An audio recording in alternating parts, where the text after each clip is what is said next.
About 7 a.m. thereabout, 10 past 7, we'll be in conversation with local councillor and community activist Theo Doyle, who will give us the insights into that phenomenon. You saw the video. Actually, it was shared on social media. If you are active on social media, you will have seen that video and heard the gunshots that were ringing out on Tuesday evening. It was really an utterly scary situation, and it's a situation that we are told the community has to live with quite frequently in that area. So Theo Doyle, my guest at about 10 past 7 this morning.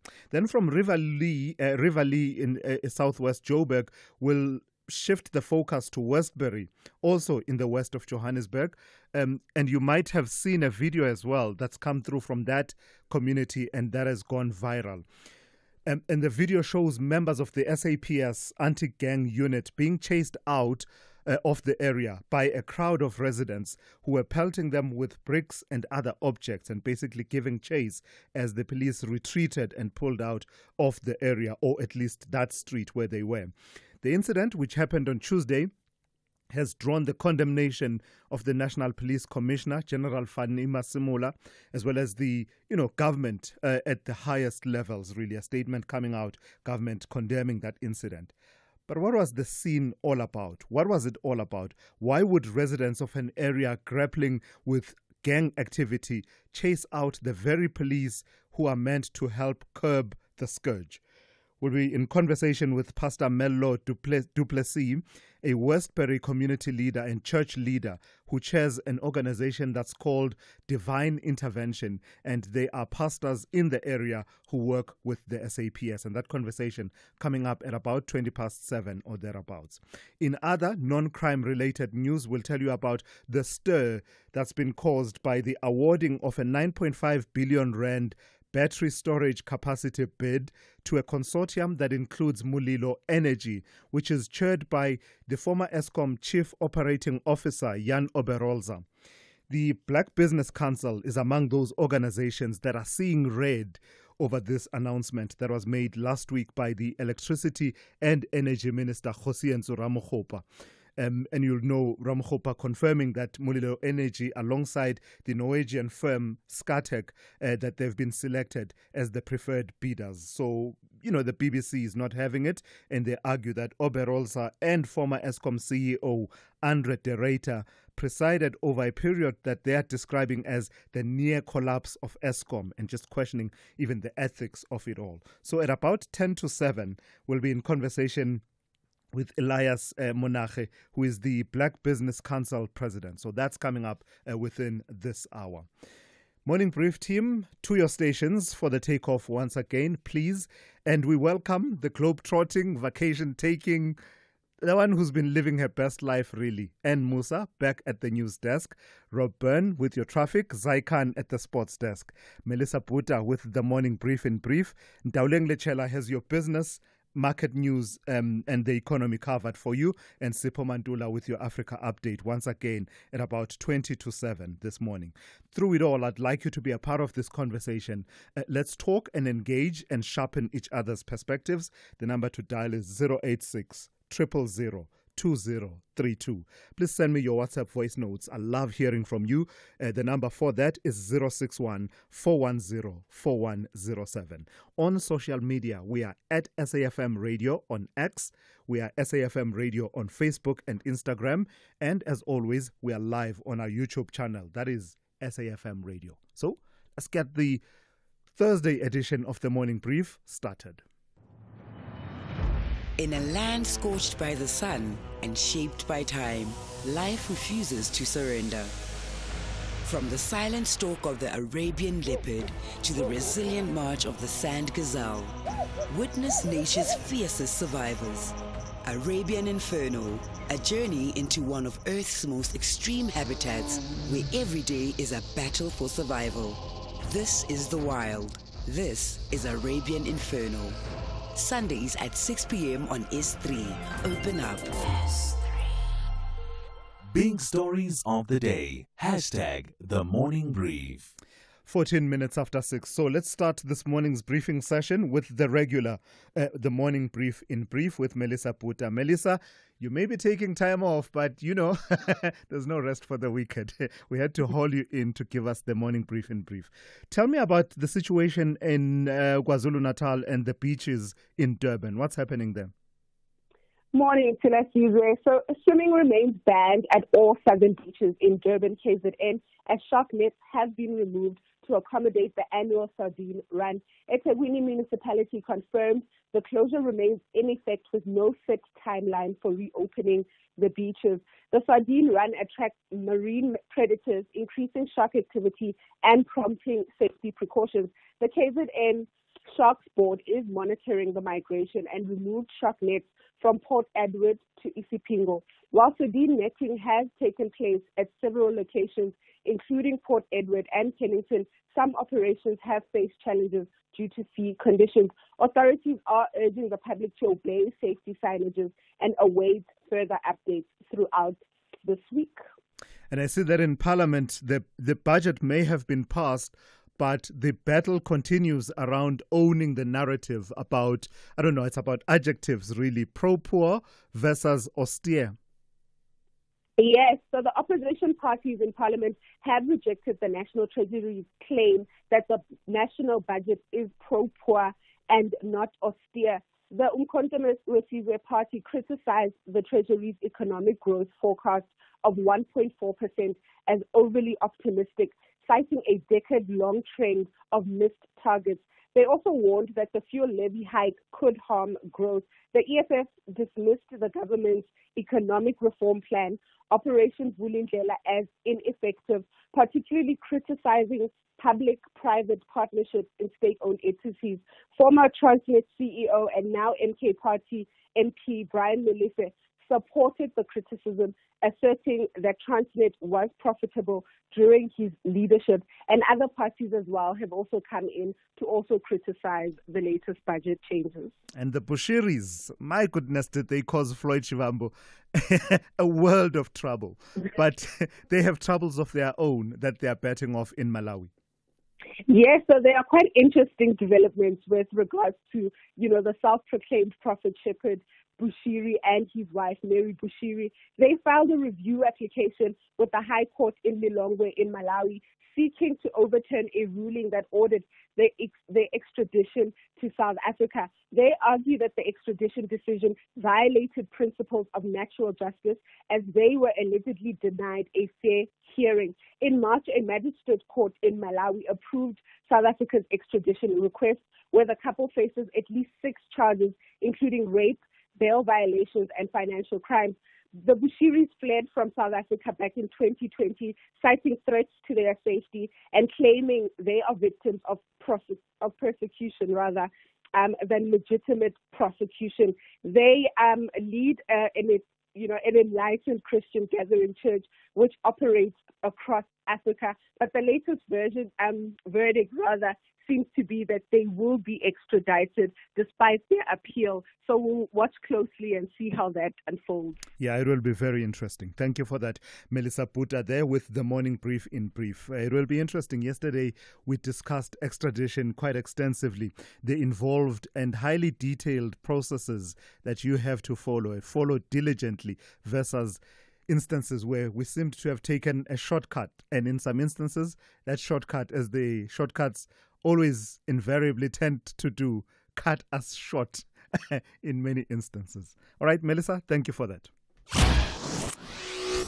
Thulasizwe Simelane on SAFM. All right, let's give you your weather then for this Thursday. There's just one warning that has come through from the South African Weather Service. It's a yellow level 1 warning. It says damaging winds resulting in localized disruption of small harbors and or ports for a short period of time, small vessels at risk of taking on water and capsizing in locality, and difficulty in navigation. Those conditions, we are told, are expected between Port Edward and Kosi Bay in KwaZulu-Natal. The rest of your weather looks like this. Pretoria will be partly cloudy with a minimum of 9 and a maximum of 19. Johannesburg partly cloudy, 7 to 17. Mbombela cloudy with a chance of light rain, 11 to 17. Polokwane will be cloudy with a chance of light rain in the afternoon, 9 to 17. Mahikeng will be partly cloudy, 8 to 20. Bloemfontein partly cloudy, 5 to 20. Kimberley will be partly cloudy with a minimum of 6 and a maximum of 23.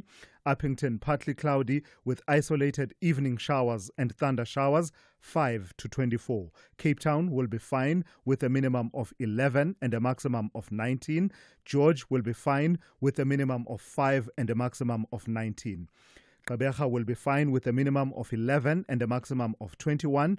East London, fine, becoming partly cloudy, 11 to 22.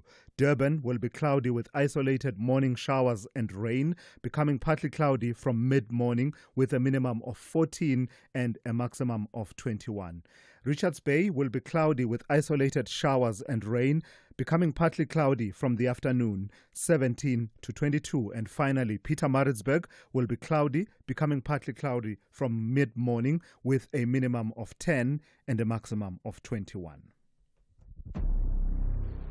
We all have an enemy. Not me. Oh, please. Trust me, you do. Some are vocal about it. I mean, they don't shy away from it. Open hatred. Well, at least they're honest about it. Then you get our Satan. Oh, they will hate you in the shadows.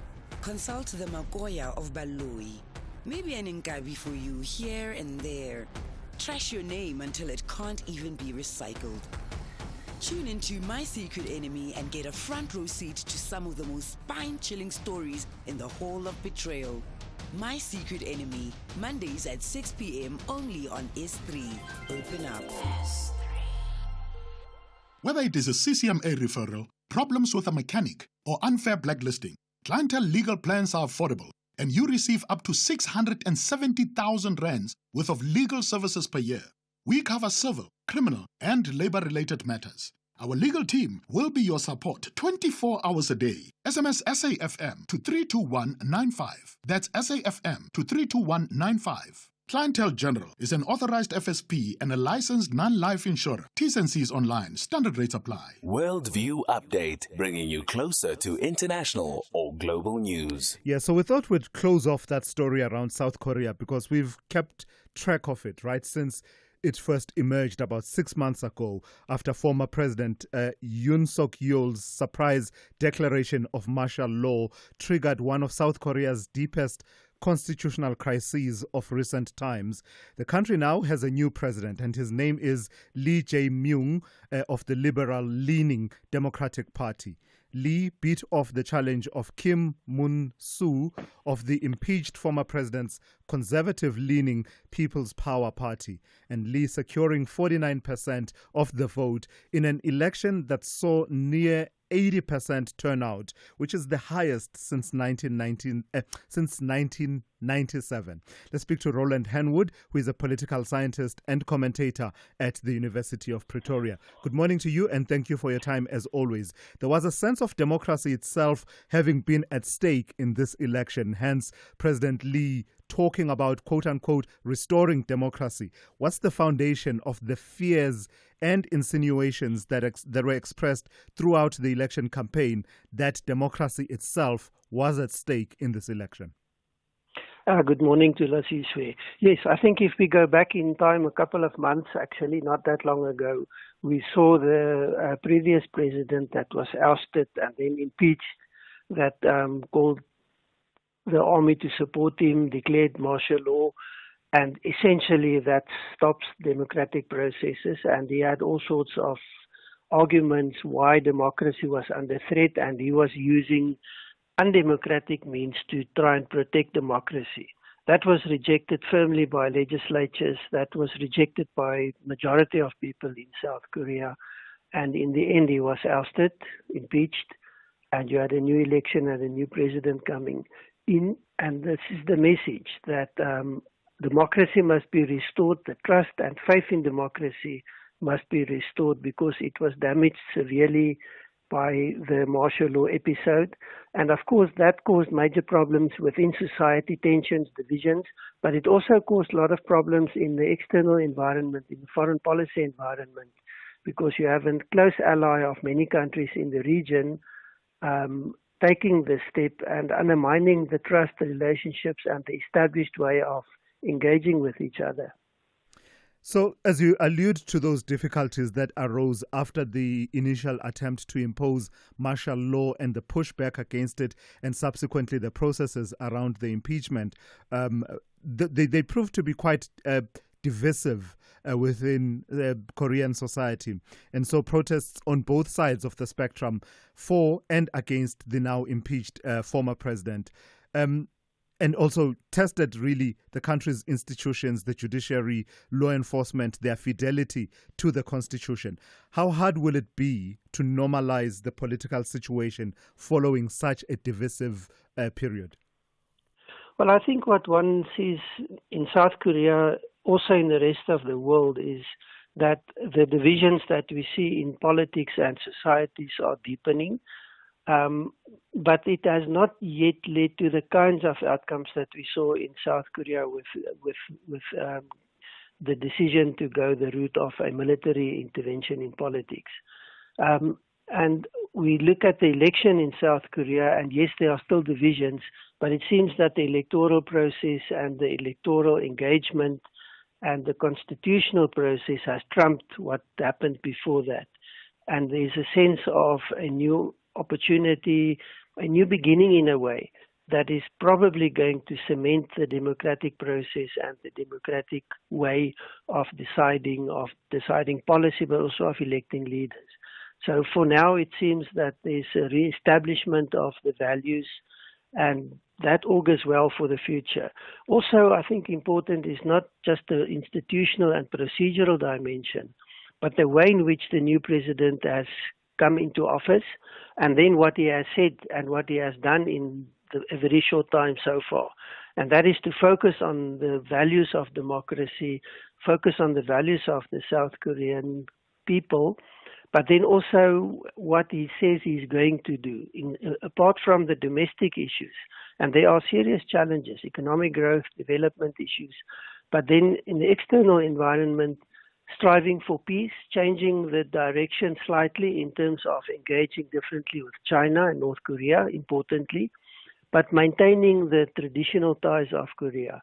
So I think what one looks at is a process that unfolds not just small issues in terms of a particular context. And that seems to have been received very well in South Korea. All right, I've got to thank you for your time and your insights this morning. That is Roland Henwood, who is political scientist and commentator at the University of Pretoria. As you heard there from what he's saying, President Lee Jae-myung will have his work cut out for him. I mean, I'm seeing just some of the commentary out of the United States where you're hearing some quarters or already talking about the influence of China, quote unquote, that came from the White House. And in fact, others such as Laura Loomer, who's increasingly becoming, quite influential within the Trump universe, saying that the communists have won in South Korea. So it just tells you the kind of environment that the new president will be navigating. This is SAFM Sport with Zai Khan. Hey Zai, good morning to you. So COSAFA Cup, we went down there. Is this the team that, not that I'm consoling myself, is this the B team that the coach had put together? Are you making a comparison with Sundowns? And, I'm just saying, well, I mean, at this rate, the only cup we're lifting. Let the Masandawana heal now. It's okay now, Zai. Yeah, just to stay hopeful, okay? We're lifting our morning coffee cup, not the COSAFA Cup, because we had a 1-0 defeat against Mozambique in Bloem yesterday.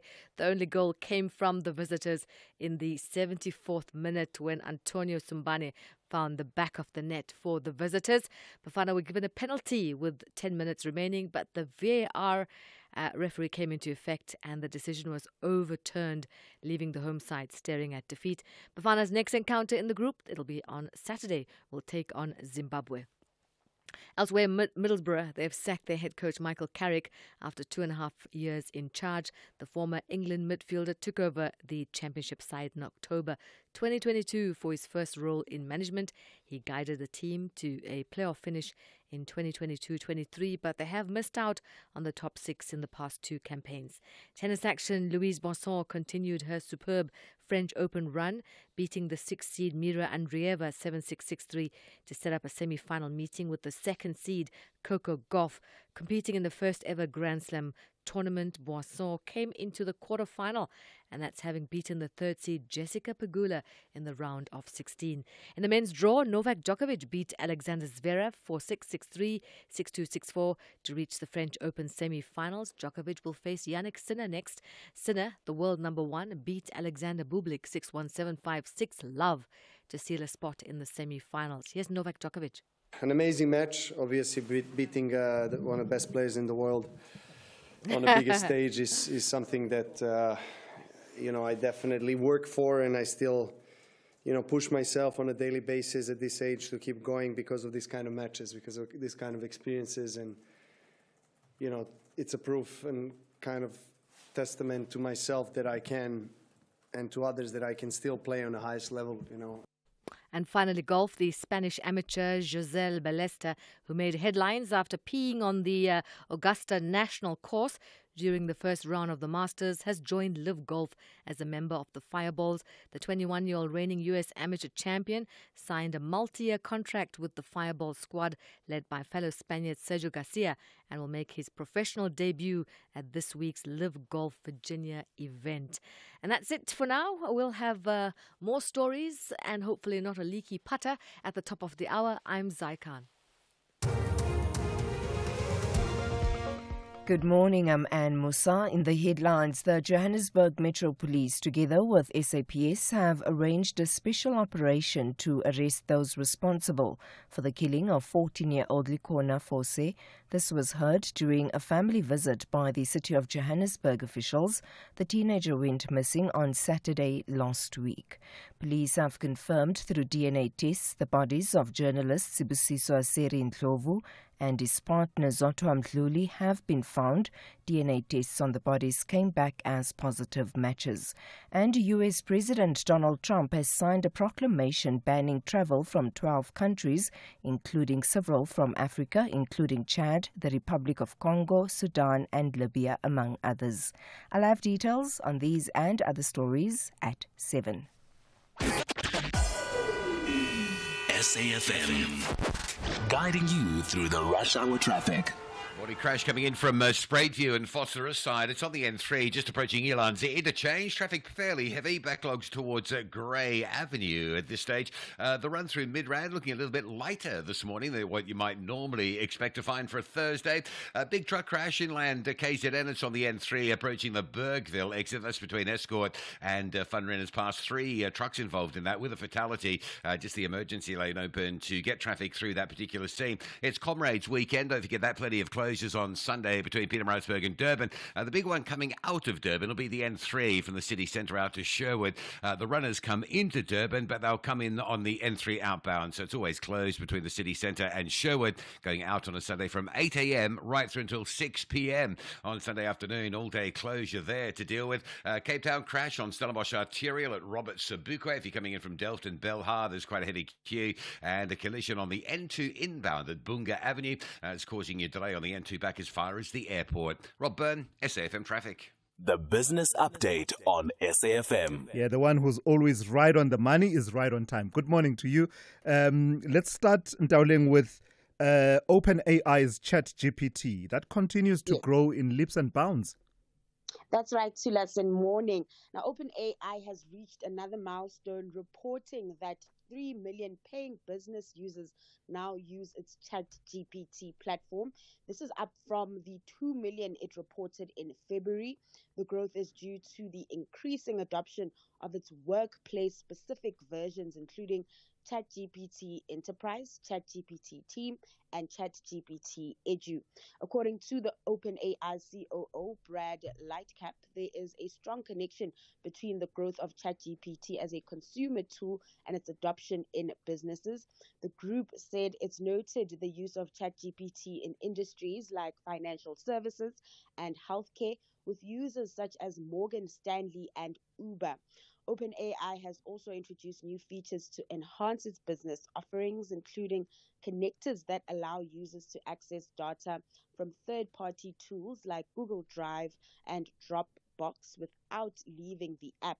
And the company has launched a record mode feature that allows users to record and transcribe meetings, which it says can assist with follow-up tasks and integrate with internal information. It is targeting even further adoption from big businesses within the private sector. Yeah, can you tell when a document has been created using ChatGPT? Do you have certain hints that give it away? I think sometimes it's the language to us. I think we all know how people write. Yeah. And when you read something, it's like, this, it gives it away. I've got a few hints. So references, for example, to South Africa, even when it's unnecessary, instead of saying the country or saying government. You and I will say government, but ChatGPT will say the South African government. Like, we don't need to say that. That's when I start picking up, something is going on here. Anyway, let's move on. Let's talk about steel. It's an industry that's been in a spot of bother. Tell me about steel players and their call for policy reforms. That's right, Thulas. Now, stakeholders in that industry are yet again saying that the steel industry is in crisis with an estimated 100,000 jobs at risk. And so they are calling for an urgent change of the country's industrial policy.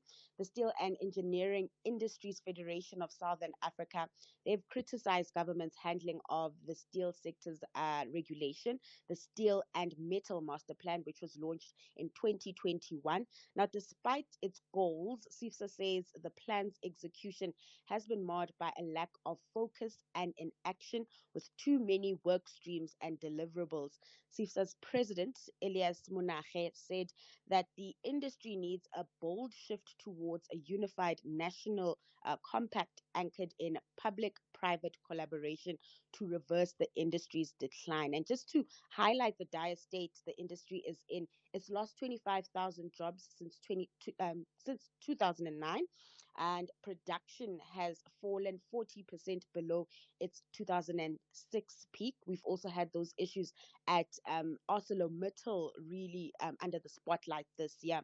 Joining the call for change is the SA Iron and Steel Institute, who have also warned that more of the same policies will produce the same negative results with consequences for labor, revenue collection, and the sector's long-term sustainability.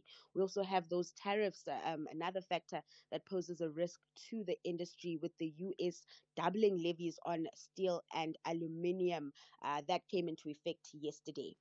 All right, lastly, Ndawuleng, please recap for us how we closed yesterday, as well as, the tone and pace that has been set by those markets that have already opened. So trade really remains choppy, with stocks in the US closing mixed. Traders on that front assessing the impact of the doubling of tariffs on the steel industry. As mentioned, levies have been doubled, increased from 25% to 50%. With that, we saw really mixed trade in yesterday's US session. Coming back home, stocks in the green, with traders cheering improved private sector business activity. And with that, we saw the all share gaining 0.8% in yesterday's session, and this was boosted by a 1.3% increase in the industrial 25 index. Continued, or rather in the currency scene, there's been continued positive momentum from the local unit. It is trading stronger this morning at 17.84 to the dollar. Then lastly, in Asia, markets also mixed on that front, looking for direction and digesting those tariffs we saw come into effect yesterday. All right, Ndawuleng, thank you very much for that update. Let's talk again in the second hour of the show, just after 7:30. Africa Update on SAFM. And let's start, good morning to you, Ras. Let's start in the Great Lakes region. Tell me about the elections taking place in Burundi today. Good morning, Thulas and Jumbo Africa to your listeners.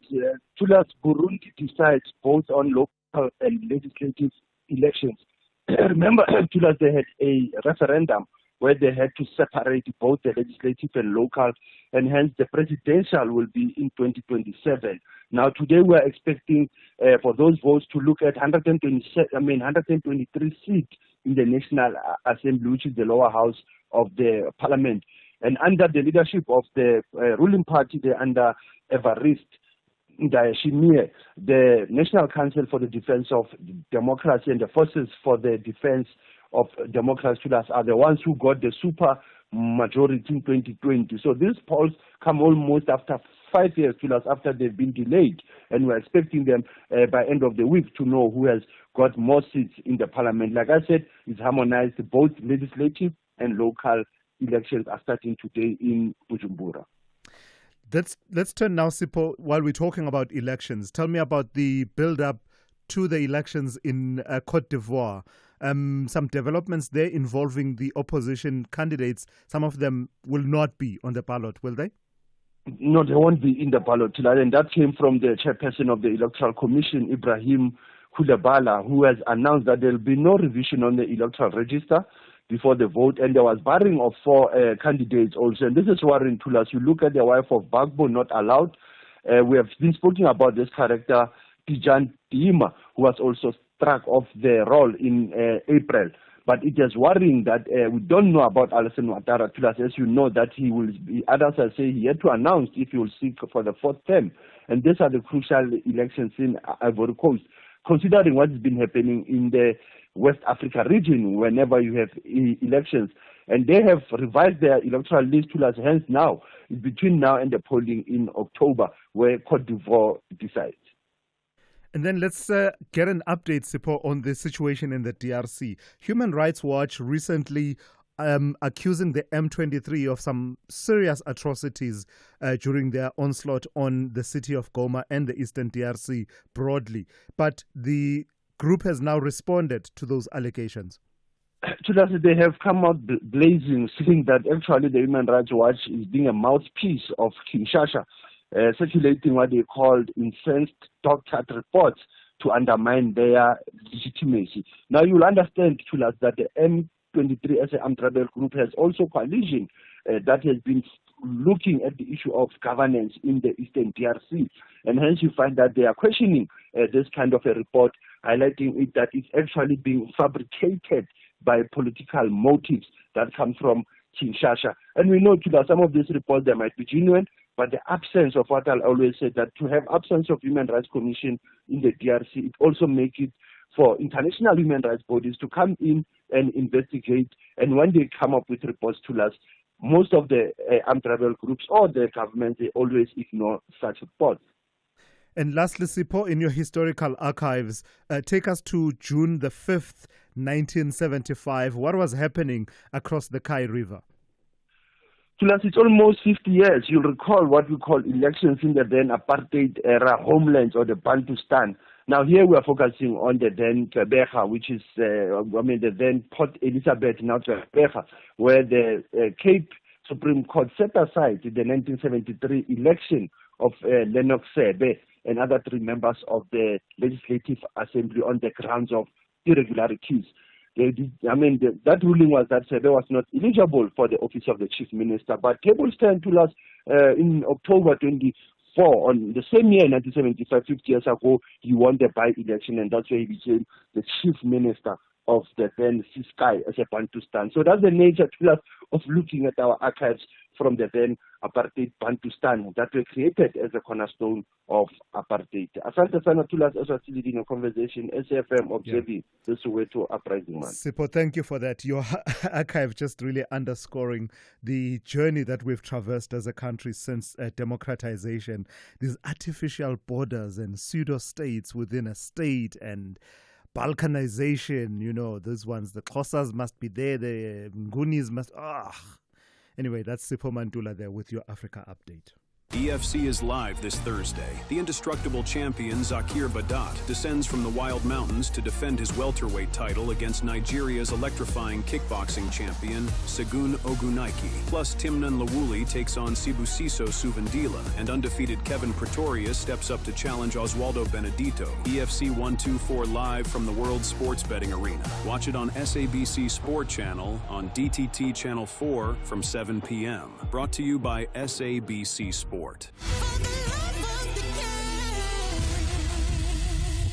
They say sharing is caring, but not in football. Bafana Bafana and Club M refuse to share points. They're both hunting for vital points. This is the Hollywood Bets COSAFA Cup 2025. Catch the spectacular action of Southern African football. South Africa versus Mauritius. This Tuesday, 10 June at 2:30 p.m. Streaming live on SABC Plus and SABC One. Proudly brought to you by SABC Sport.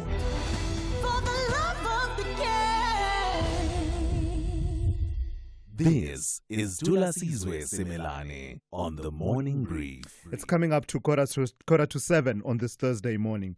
Let's give credit to the initial reporting of our colleagues at IOL on this story, and the chairperson of Parliament's Portfolio Committee on Police, Ian Cameron, recently gave a chilling warning about the impact on the criminal justice system of the latest DNA testing crisis, which is crippling the police, with a backlog of over 140,000 tests.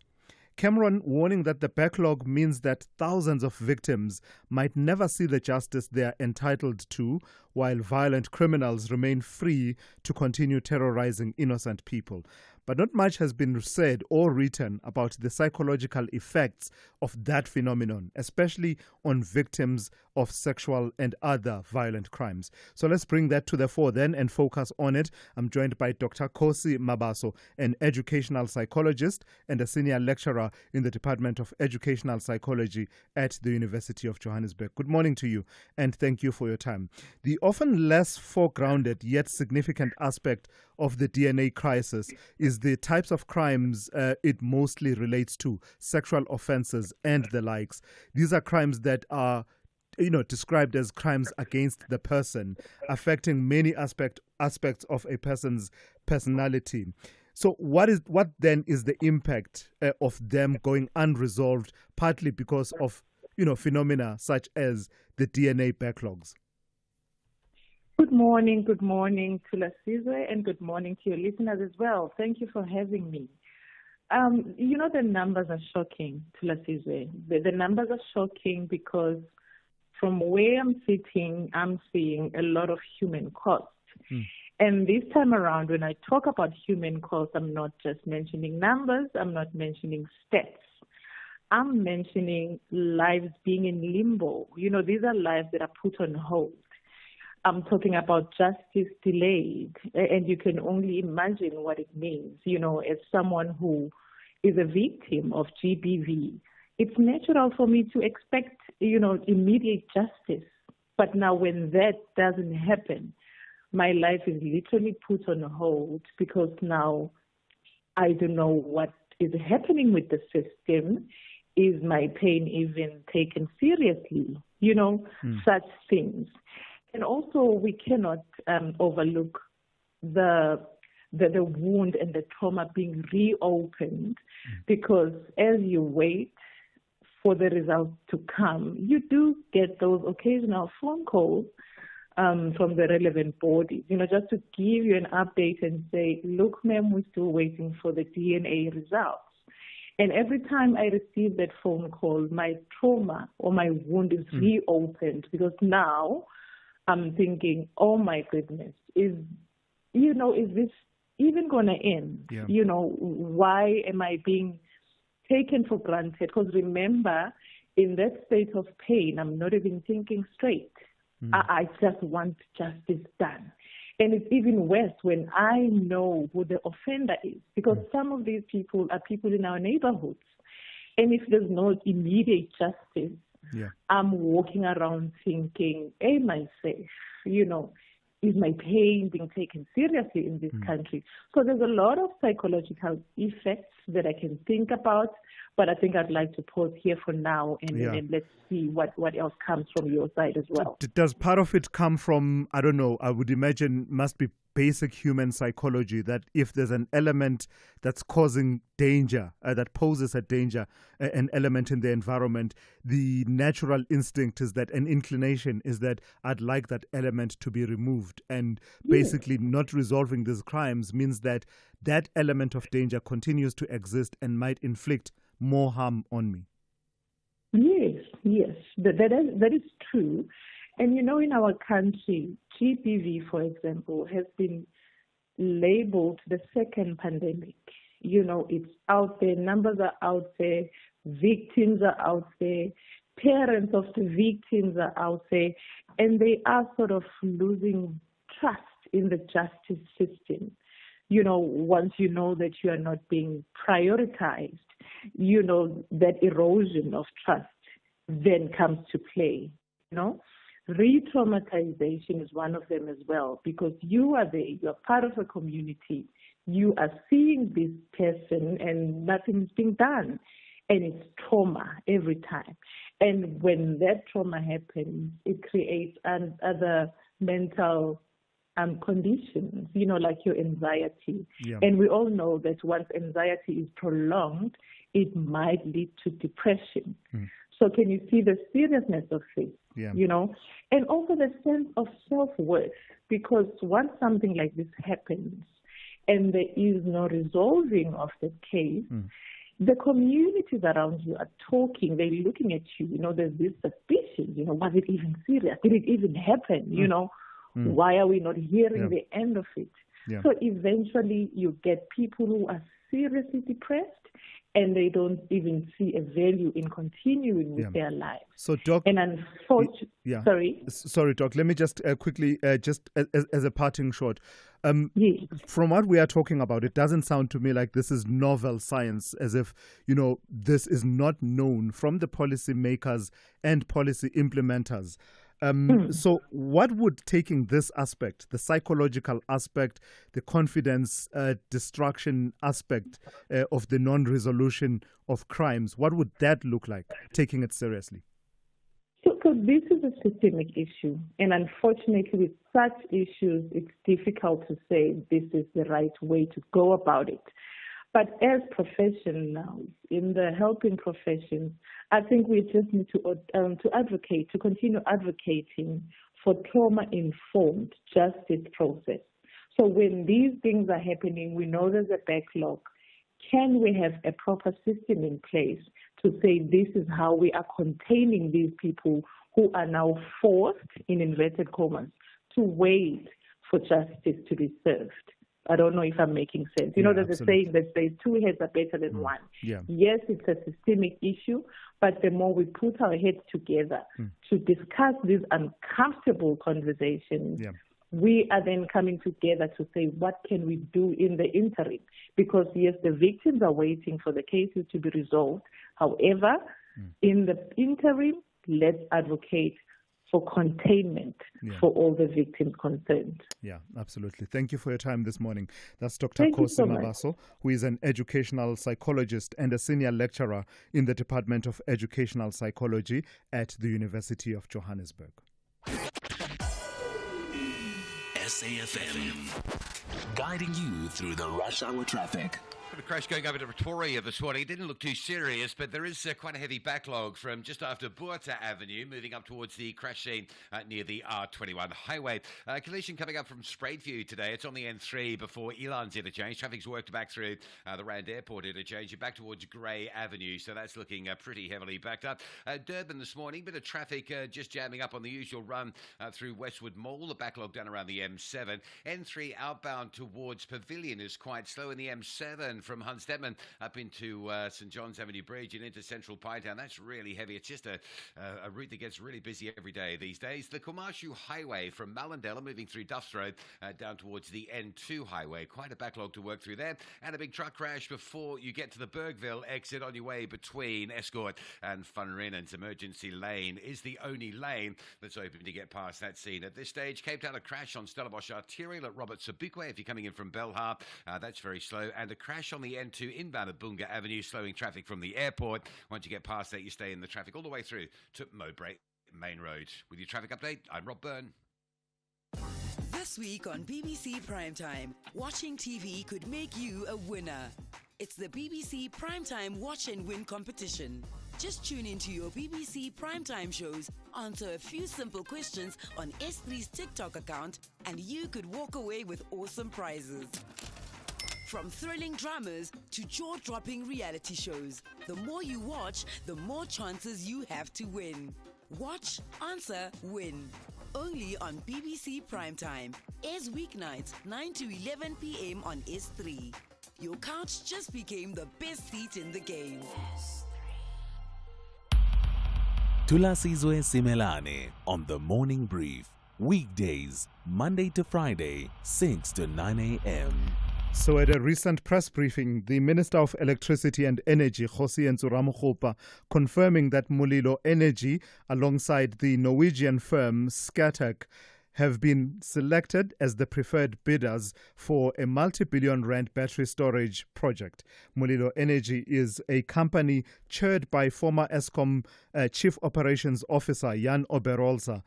That link has drawn the ire of organizations like the Black Business Council, who argue that Oberholzer and former Eskom CEO Andre de Ruyter presided over a period that they say nearly collapsed Eskom and left South Africa facing persistent load shedding. The BBC also raising ethical concerns about the award. So let's speak to Elias Monache, who is the Black Business Council's president. Good morning to you and thank you for your time. What about this award, this bid, concerns you?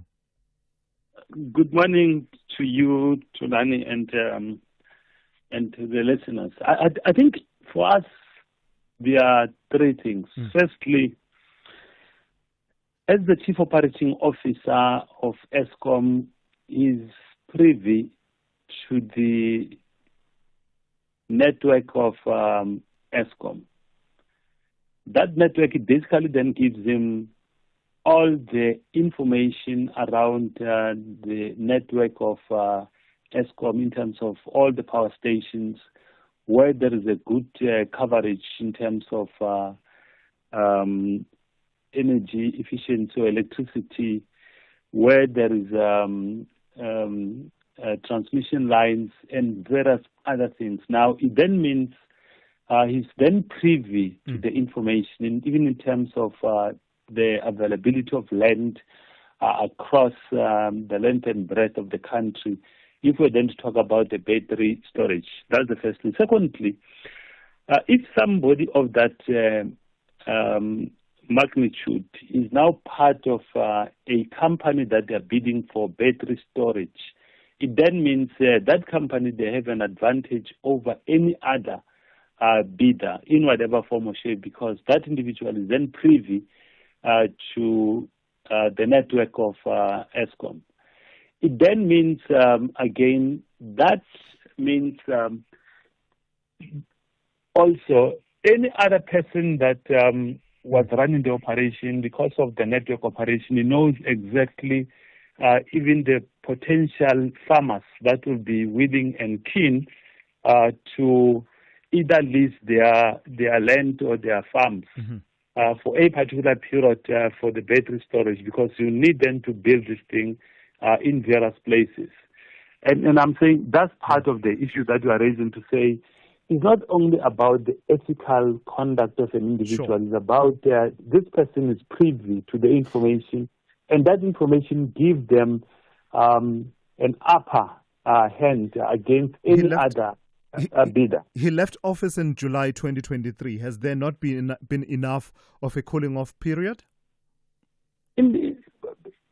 Not really. I'm saying incidences like this one, it's not about just, if you're working for company A, you then decide then to leave and you join another company B, you are then saying, listen, you cannot then deal with the market and blah, blah, blah, all this thing because this one is a mega project. We are talking about 9.5 billion rand.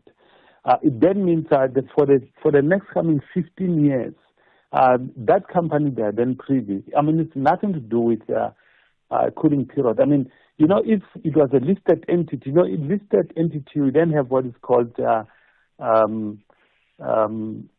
internal, what is the right word? You are then saying this person is basically privy to the information, and that gives him an upper hand. And that's the point that we are then raising to say it's inside trading, if we're then to say that. Because one is, he had an interaction with the people that run the IPP office, and two, it then means there is nothing so-called cooling period because this person is having the information. That information is not going anywhere. Remember, when he was the CEO of ESCOM, they basically ran down the coal power operation to say, we don't have to run the electricity in the country using coal power.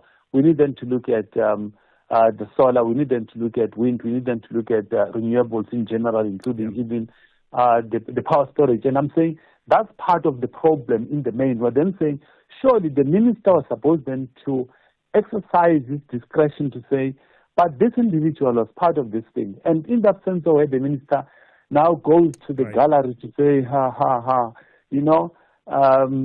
I've awarded this bid to these people, has nothing to do with anything. And I'm saying that is incorrect. I'm saying for us, this is privy to the information. And if it means we need them to go to court to basically set this thing aside, we are going to do it. All right. I've got to thank you for your time this morning. That's Elias Munache, who is the Black Business Council's president, weighing in on that. And obviously, it would seem this is a conversation we need to take forward and hear the other sides of that story. But for now, let's go straight to N. Musa with the latest news.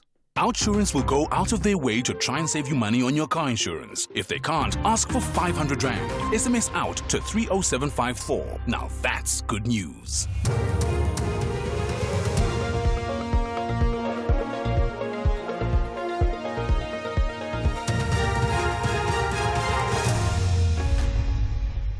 In our top stories, a special operation to arrest suspects in Force murder, and Trump bans nationals from 12 countries citing security concerns.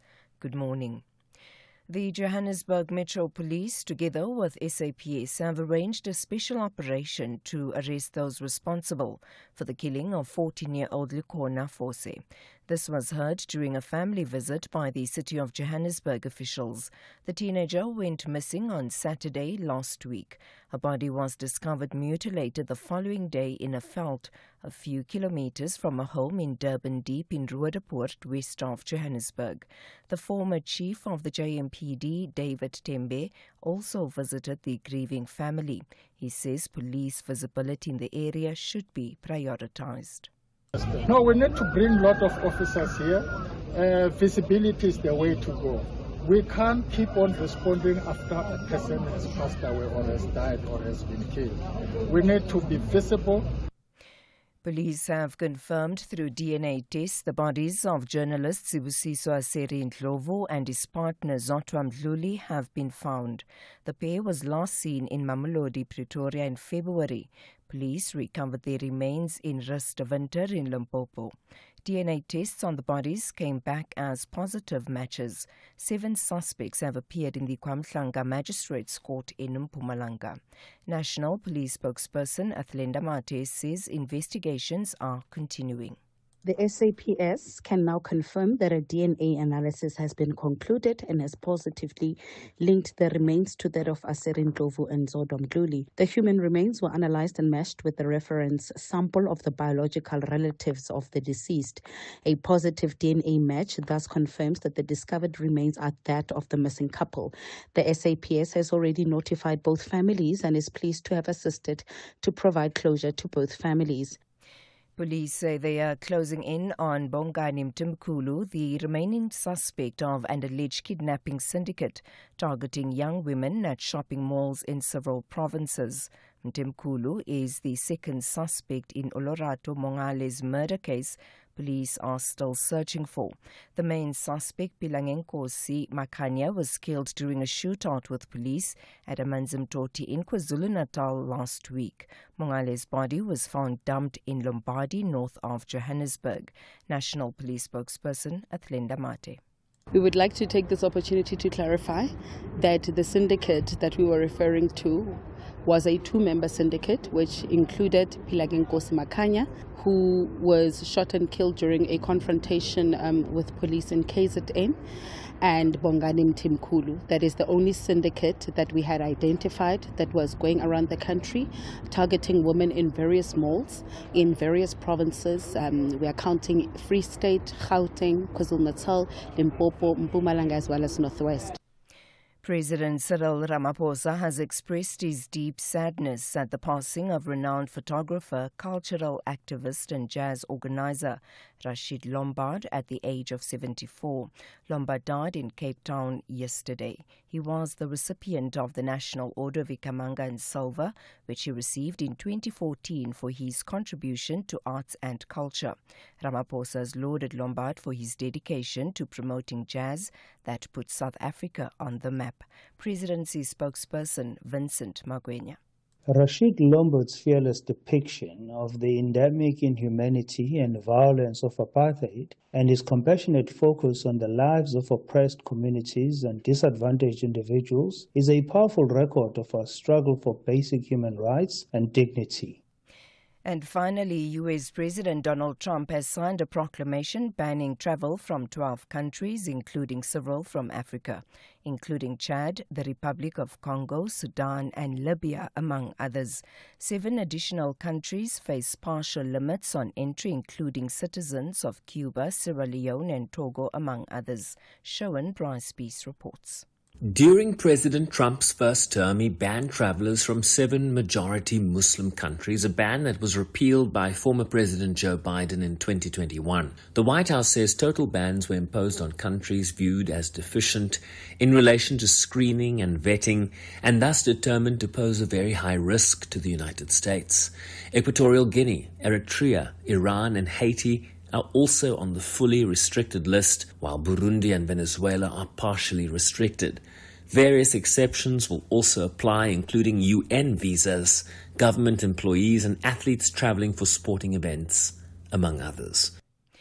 Recapping the top story, the Johannesburg Metro Police, together with SAPS, have arranged a special operation to arrest those responsible for the killing of 14-year-old Likona Fose.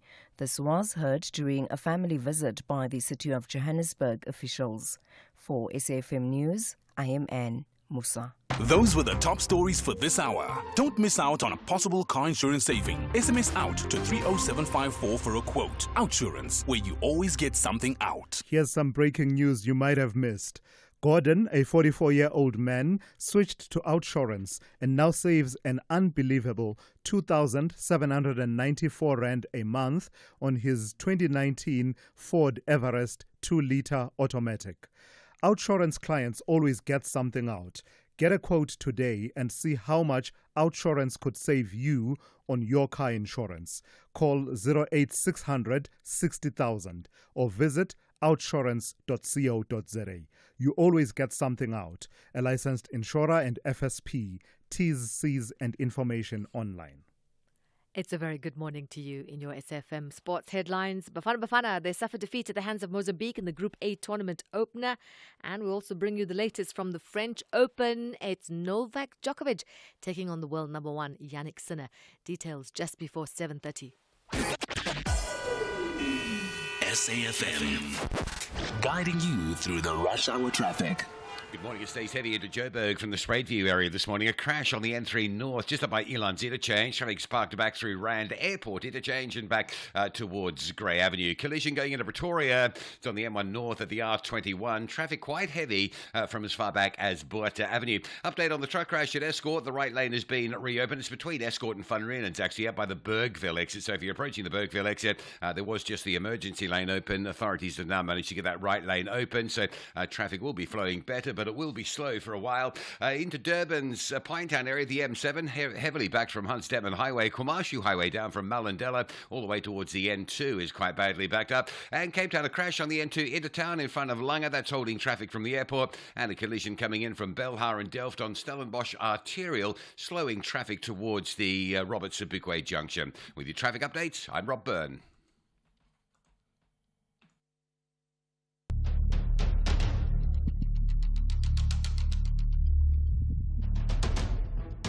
The Morning Brief with Thulasizwe Simelane.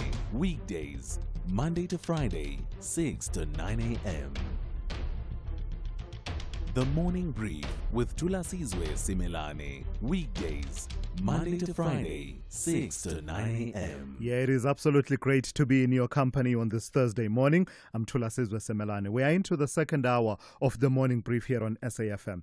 Let me quickly tell you what's coming up in this hour, but I also want to do things slightly differently in that there's a conversation that I meant to flag for you in the third hour of the show, and I didn't, and I'm going to do that momentarily. Let me tell you about the first conversation we'll have in this hour is with Theo Doyle, who is a community activist and local councillor in the area of Riverlea. We're talking in the wake of that incident, the exchange of gunfire between police and alleged illegal miners that left one person dead who was caught in that crossfire. So that is coming up shortly. Then we'll talk about the situation in Westbury, also in Johannesburg, the video that some of you may have seen on social media of a group of community members pelting police officers attached to the anti-gang unit with bricks, stones, whatever they could find, and basically chasing them out of the community. We want to get behind what is behind that. Why would a community that is facing gangs and gang violence chase out the anti-gang unit?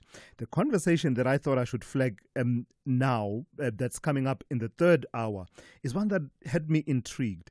Figures that have come through from Greenpeace, the environmental lobby group Greenpeace, and the Center for Research and Energy, the Center for Research on Energy and Clean Air, suggests that actually air pollution may be one of the leading causes of death in our country. So they're talking about 42,000 deaths in this country, according to these two organizations, having, some kind of a link to air pollution in 2023. 42,000. In that year, for comparison, there were 27,000 murders. They are saying more people died from causes related to air pollution in 2023 than people were murdered in this country. I must say it will take some convincing on my part. I'm not downplaying the impacts. Don't get me wrong. Not downplaying at all the impacts of environmental damage and air pollution. But I would want to hear a bit more from my guest at about 8:45, Cynthia Moyo of Greenpeace, just a bit more about these figures in particular, because they are quite startling. So weigh in on that and any other conversations that may be on your mind and exercising your mind this morning. The number to dial is 086 000 2032. I'll take your WhatsApp voice notes if you send them to 061 410 4107. The second hour of the Thursday edition of the Morning Brief starts now. Every murder has a moment when it could have been stopped. Countdown to Murder takes you inside the chilling timeline from ordinary days to unthinkable crimes. Real stories, real people. And the final hours before everything fell apart. Countdown to Murder. Every second tells a story. Thursdays at 9 p.m. only on S3. Open up.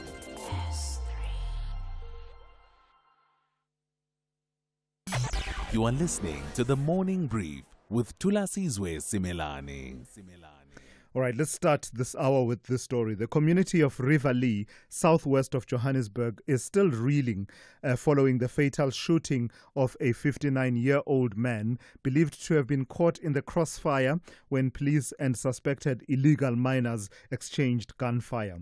Gauteng Police spokesperson Lieutenant Colonel Mavela Masondo says the deadly encounter happened during a routine patrol on Tuesday evening. For years, Riverlea has been plagued by illegal mining, and we are told that gun battles are common as illegal miners often fight for territory. So let's speak to Theo Doyle, who is a Riverlea community activist, but also a local councillor. Good morning to you, Theo. Thank you for your time. We saw the videos on social media. They were quite startling. I mean, the exchange of gunfire, you could hear it from a distance. How typical and how frequent do incidents like these occur in the area? Hi, good morning, Thulasizwe, and good morning to your listeners. That what you've listened to the video clips with regards to the shooting, the gunfights and so forth. That has become a norm in the community of Riverlea. It is not foreign. It is coming on for quite a while, quite a number of years. We have seen some reaction from law enforcement, but we don't see proactiveness, Thulasizwe. And what is very sad is innocent people is losing their lives continuously without any urgency from the necessary government departments. And how much do we understand about this particular incident? Initially, there was confusion about whether the person that died was part of the exchange of gunfire. We understand that that confusion has been cleared up now. This was someone caught in the crossfire. As per reports, I was on site yesterday morning from law enforcement and the family as well of Jerome, the late Jerome. He's well known here in our community in Riverlea. So he has been caught between that crossfire between law enforcement and illegal miners known as the Zamas. But they can't actually confirm what was the cause, who shot him actually. Was it the police or was it the Zamas? So sad to say, another family lost a loved one, an innocent life, Thulasizwe. And we are just calling out to government. I've made a plea yesterday again to President Ramaphosa and to the Minister of Mineral Resources, Gweda Mantashe, as well as the Minister of Home Affairs, to come out and come and attend to this matter with regards to the informal settlement, Zamampilo, where a majority of the Zamas resides. Yeah. In fact, say a bit more about that, Theo, because, you know, my sense has always been that we always talk about the legacy of mining, particularly in areas around Johannesburg, and it's not always positive. And I've always viewed areas such as Riverlea as being one of those that bear the scars of, you know, exploitative mining practices and other practices, abandonment of mines and the likes. What is the mix of factors that make it possible to have these illegal miners operating in the way that they do in that area?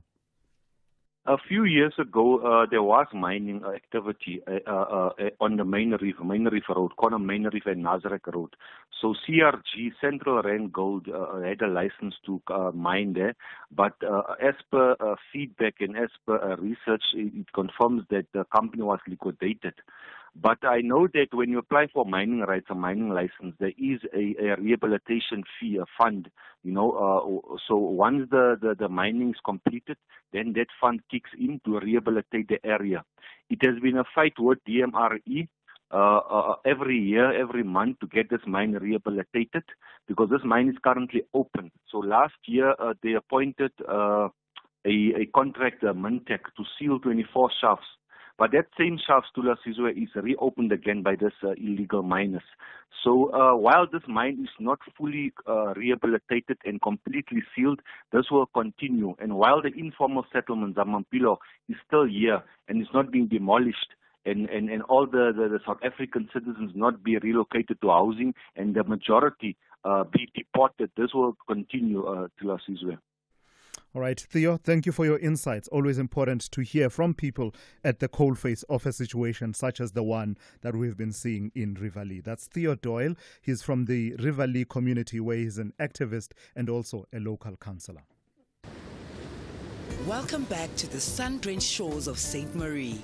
where the beaches are beautiful and the murders are mysterious. It's Death in Paradise Season 7.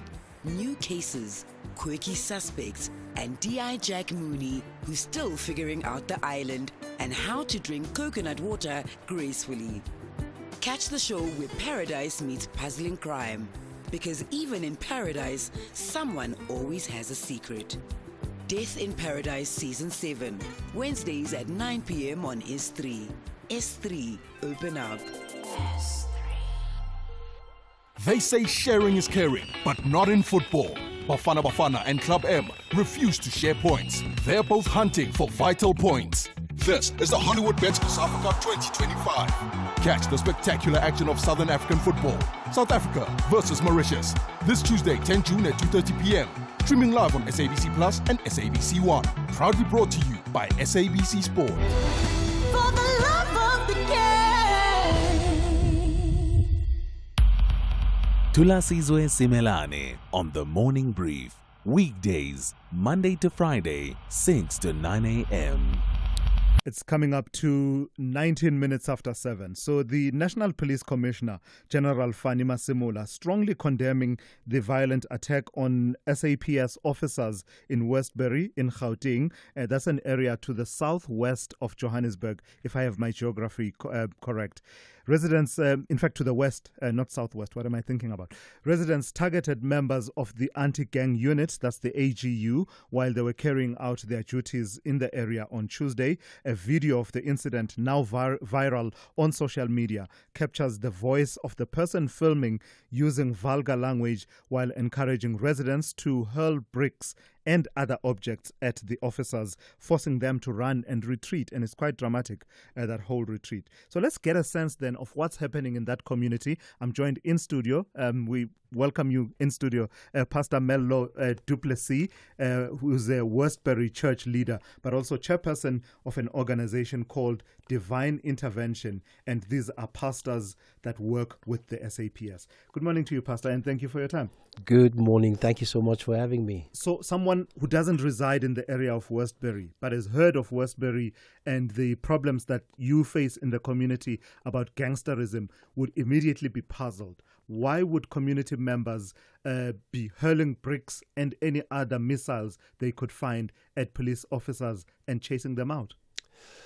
Thank you so much for that question. I think this is a situation where frustration, the big word that I can use here is frustration, because it's not just a once-off, it's a build-up from a community that is frustrated because of the fact that they feel that SAPS is not doing what they're supposed to do. And on the other side, again, there's frustration again from SAPS side as well, for the fact that they do what they need to do, but they don't have the support of the community. But the story is not just one-sided. I think we have to look at both sides of the story. On the one side, SAPS is doing what they ought to do and need to do, but on the other side, the community is also in fear that if they do come for and assist and be witness, they've been taken out of the game. And on the other side, I think the witness protection, they need to work on that as well. Was this incident preceded by a flare-up in gang activity in the community? There are so many stories. So, like I said, I didn't have enough time to prepare, but I just asked around because I knew that I'm coming this morning. There are different stories. One of the stories is that there was an incident where someone was shot and killed, and one of the shooters dropped a phone, and the cops came for that phone. That's the one story. The other story is, again, the fact that they came to arrest someone that was in possession of drugs, and the community opposed them not to arrest the person. Yes. And then that's the story that seems to be dominating, at least on social media. Yeah. And the other story is because the approach of the AGU was not correct. Because there's a death there. The guy that was shot was Muslim, funeral processions and all that. So they felt that AGU was disrespectful. Yeah, so there's these different stories. You don't really get the right story. Sure. So, but even if taking into account those concerns, for instance, the last one you mentioned, the possibility that perhaps the approach was not respectful of the traditions, the Islamic traditions and other traditions observed in the community when there's a bereavement, it still begs the question, though, that says, what happens to liaison between the community and the police? Isn't the bigger goal of having boots on the ground? Because, from the video, it looks like it was a significant number of police officers that were trotting the streets, which many communities will say, we wish we had that happening in our community. So when they watch and see that, doesn't it talk to a breakdown between the relationship between the police and the community in Westbury? I think you have said it so right. You couldn't put it better. I think that is the thing. There's no trust, nothing whatsoever. I must also just say for the record that we don't condone what happened. That wasn't what was supposed to happen. It should never happen because we need SAPs. And I spoke to the brigadier of the AGU because as Divine Intervention, we work with them. Is that one thing that they said is that they will withdraw the men, and we don't need that. We cannot afford to have that. I think the AGU is doing an amazing job within our community. If they were not there, things would have escalated and be worse. I wish that one of y'all can come to Westbury at night and see that Westbury has become a ghost city. Seeing that at night people fear, people don't come out. And so I think one thing that we need to work on is the relationship between SAPS and the community. Where does that begin? You mentioned earlier on the element of people not trusting that when they report gang activity, their lives are safe. But does that account for that lack of trust, or are there other factors as well? The other factors is that we have to have a roundtable discussion here, and we do have it sometimes, but I think the right people are not attending. One of the people or departments that needs to attend is the NPA, because I think they play a major role here, because SAPS would arrest people and the next day they out. So people feel that SAPS is siding with the people. So I think the NPA plays a major role here, where they have to come in and intervene, because if SAPS do arrest these guys, they out again. So it's just a build-up, man. It's a build-up. I see our community as a very frustrated community, and so we have to sit around the table and see how we can mend this and get both sides to really agree to terms and so forth, and how the way forward. But there's one thing that fails us. Us. The system is failing us. And so there's this thing, and I think you will know about this divide and rule. And I still feel that thing is still very relevant in our communities. And that's why we're fighting with each other, we're killing one another. It's not other people that's coming in to kill us, it's us. Sure. In fact, I'd say a bit more about that, Pastor, because the area of Westbury is one of those communities that have battled and grappled with this issue of gangsterism for many, many years. I was still a young journalist. Years ago, I covered, to a certain extent, some of the incidents of gang activity in that area, where at one point I think it was affecting even schooling in the area, where children are not safe even to go to school. Why can't we get a handle of this situation? What are we missing here? What are the factors that make it possible for gangsterism to continue to thrive in the community? And lastly, who are the gangsters? The community surely knows who are the gangsters and gang leaders. Yes, this thing comes for more than 50 years. And like you said, I think it has everything to do with the fact that poverty, unemployment, and all that are factors that adds to this. And these whoever drug lords and gangster leaders actually draws these youngsters in because of the poverty that is there.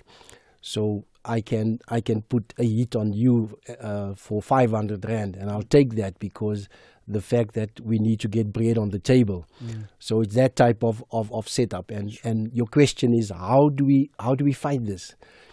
Because at the moment, and I think how we can fight this. Can I say this? Yes.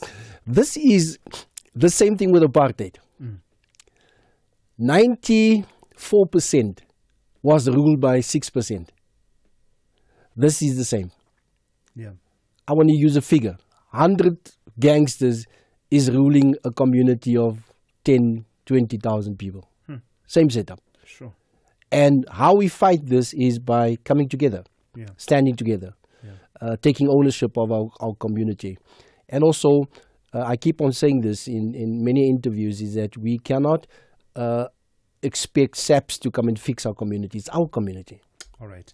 God, I thank you for your time this morning and for coming in. That's Pastor Mello Duplessis, who is a Westbury church leader. He's also chairperson of an organization called Divine Intervention, and they are pastors who work with the SAPS in the area. This is SAFM Sport with Zai Khan. Good morning.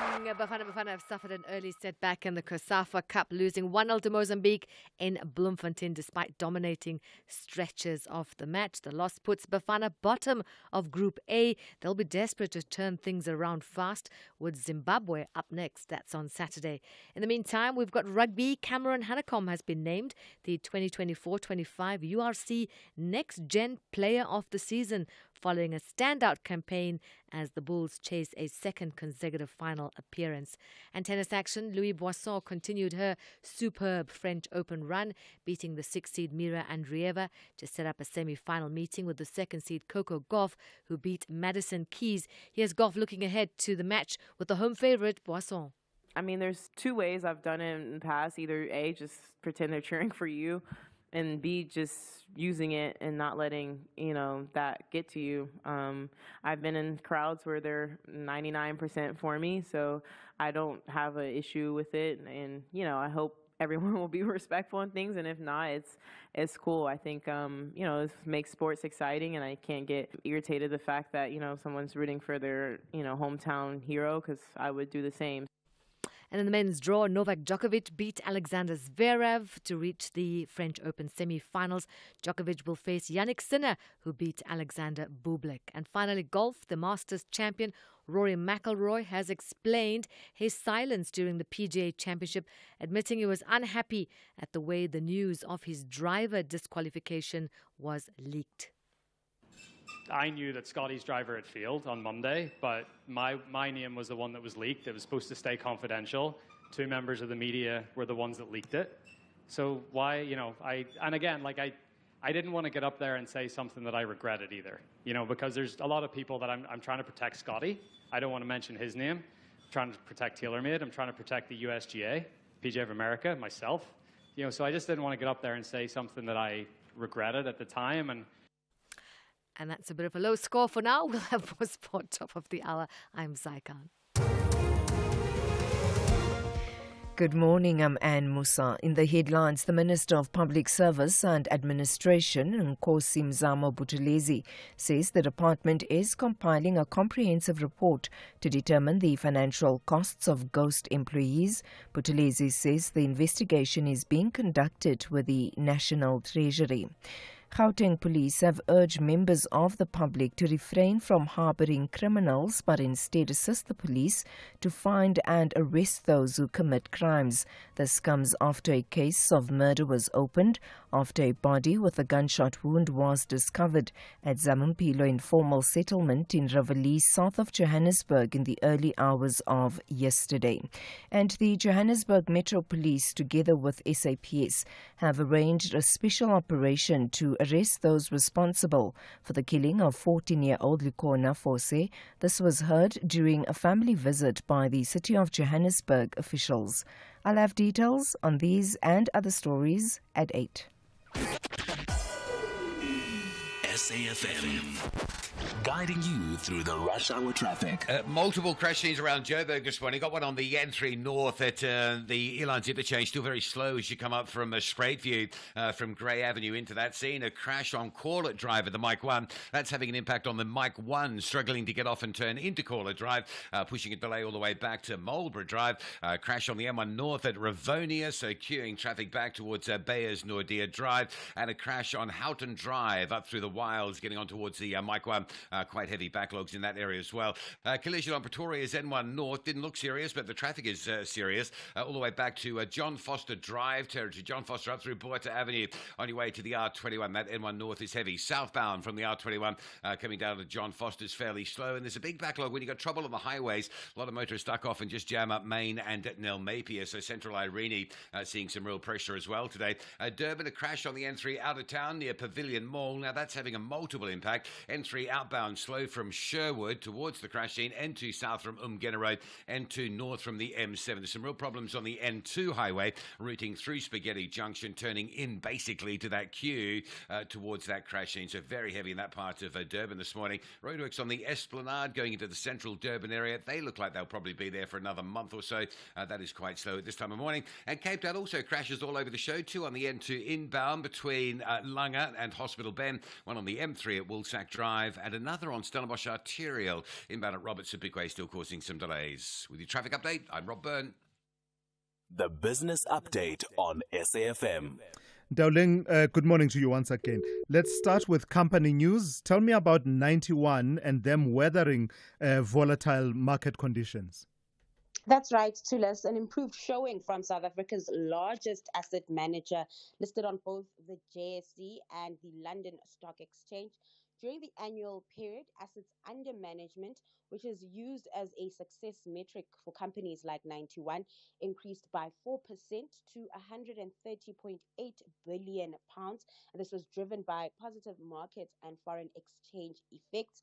Although the company recorded net outflows of £4.9 billion, this was an improvement from the previous year's net outflows of £9.4 billion. Now, 91's CEO, Hendrik de Tooit, said the company regained positive flow momentum in the second half of the year, with business conditions improving in the final quarter of its financial year. Markets, in the meantime, really liked the performance, sending its share price higher on the JSE, surging to its highest level in 7 months, up 7% in yesterday's session.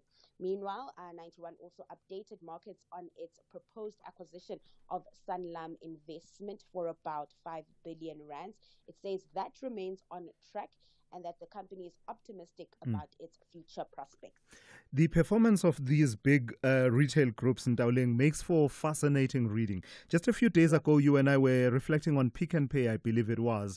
Tell me about SPAR. What have they reported in terms of their half-year performance?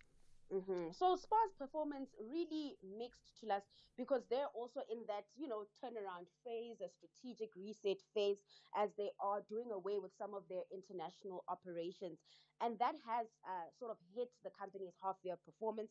They've confirmed impairments of 4.2 billion rands, and that's related to its Swiss and UK-based businesses, SPAR Switzerland and AWG, which are now up for sale and classified as discontinued operations. Now, this brings the total impairments of its offshore businesses to around 5 billion rand over the past 2 years, including the Polish unit, which was officially disposed of in January. The impairments are on the back of the challenges SPAR faced in those markets, including tough operating environments and increased competition. SPAR Switzerland's revenue was down 5.1%, while AWG sales decreased by 7% in local currency terms. This further impacted its overall performance, reporting a slight drop in half-year earnings of about 0.4%, with group revenue from continuing operations flat at 66.1 billion rands, down from 66.2 billion rand. Now, despite these challenges, it seems like investors and markets really welcomed the numbers, with the share price closing 3% higher as investors peg their hopes on the turnaround strategy and the slight green shoots we're starting to see in its operations in Southern Africa. Interesting. Having said all of that, then in Dowling, give us a sense of how the markets are looking at this hour. So starting in Asia, stocks remained mixed as investors assess trade developments. Markets in South Korea hit a near 11-month high following the election of the new president there. Then over in the US, futures sitting under the flat line.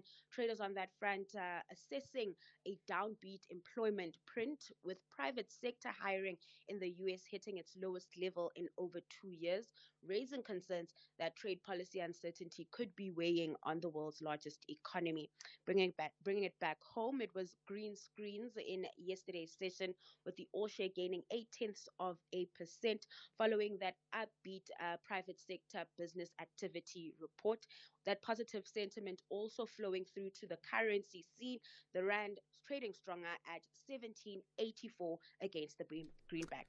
All right, Ntauling, thank you for that. That's Ntauling Lechela. We'll hear from her once again for the third update of the morning, and that will be coming up just after 8:30. What if you open up more? Open up to learning and experiencing more of Mzansi and abroad? What if you open up culture and explore the extraordinary, from music to drama and the latest fashion? What if you open up your wild side, discover a world of skyscraping cities and brown sugar beaches? What if you open up your kitchen and immerse yourself in cuisines from all corners of the world? What if you open up your voice with all eyes on you without being seen?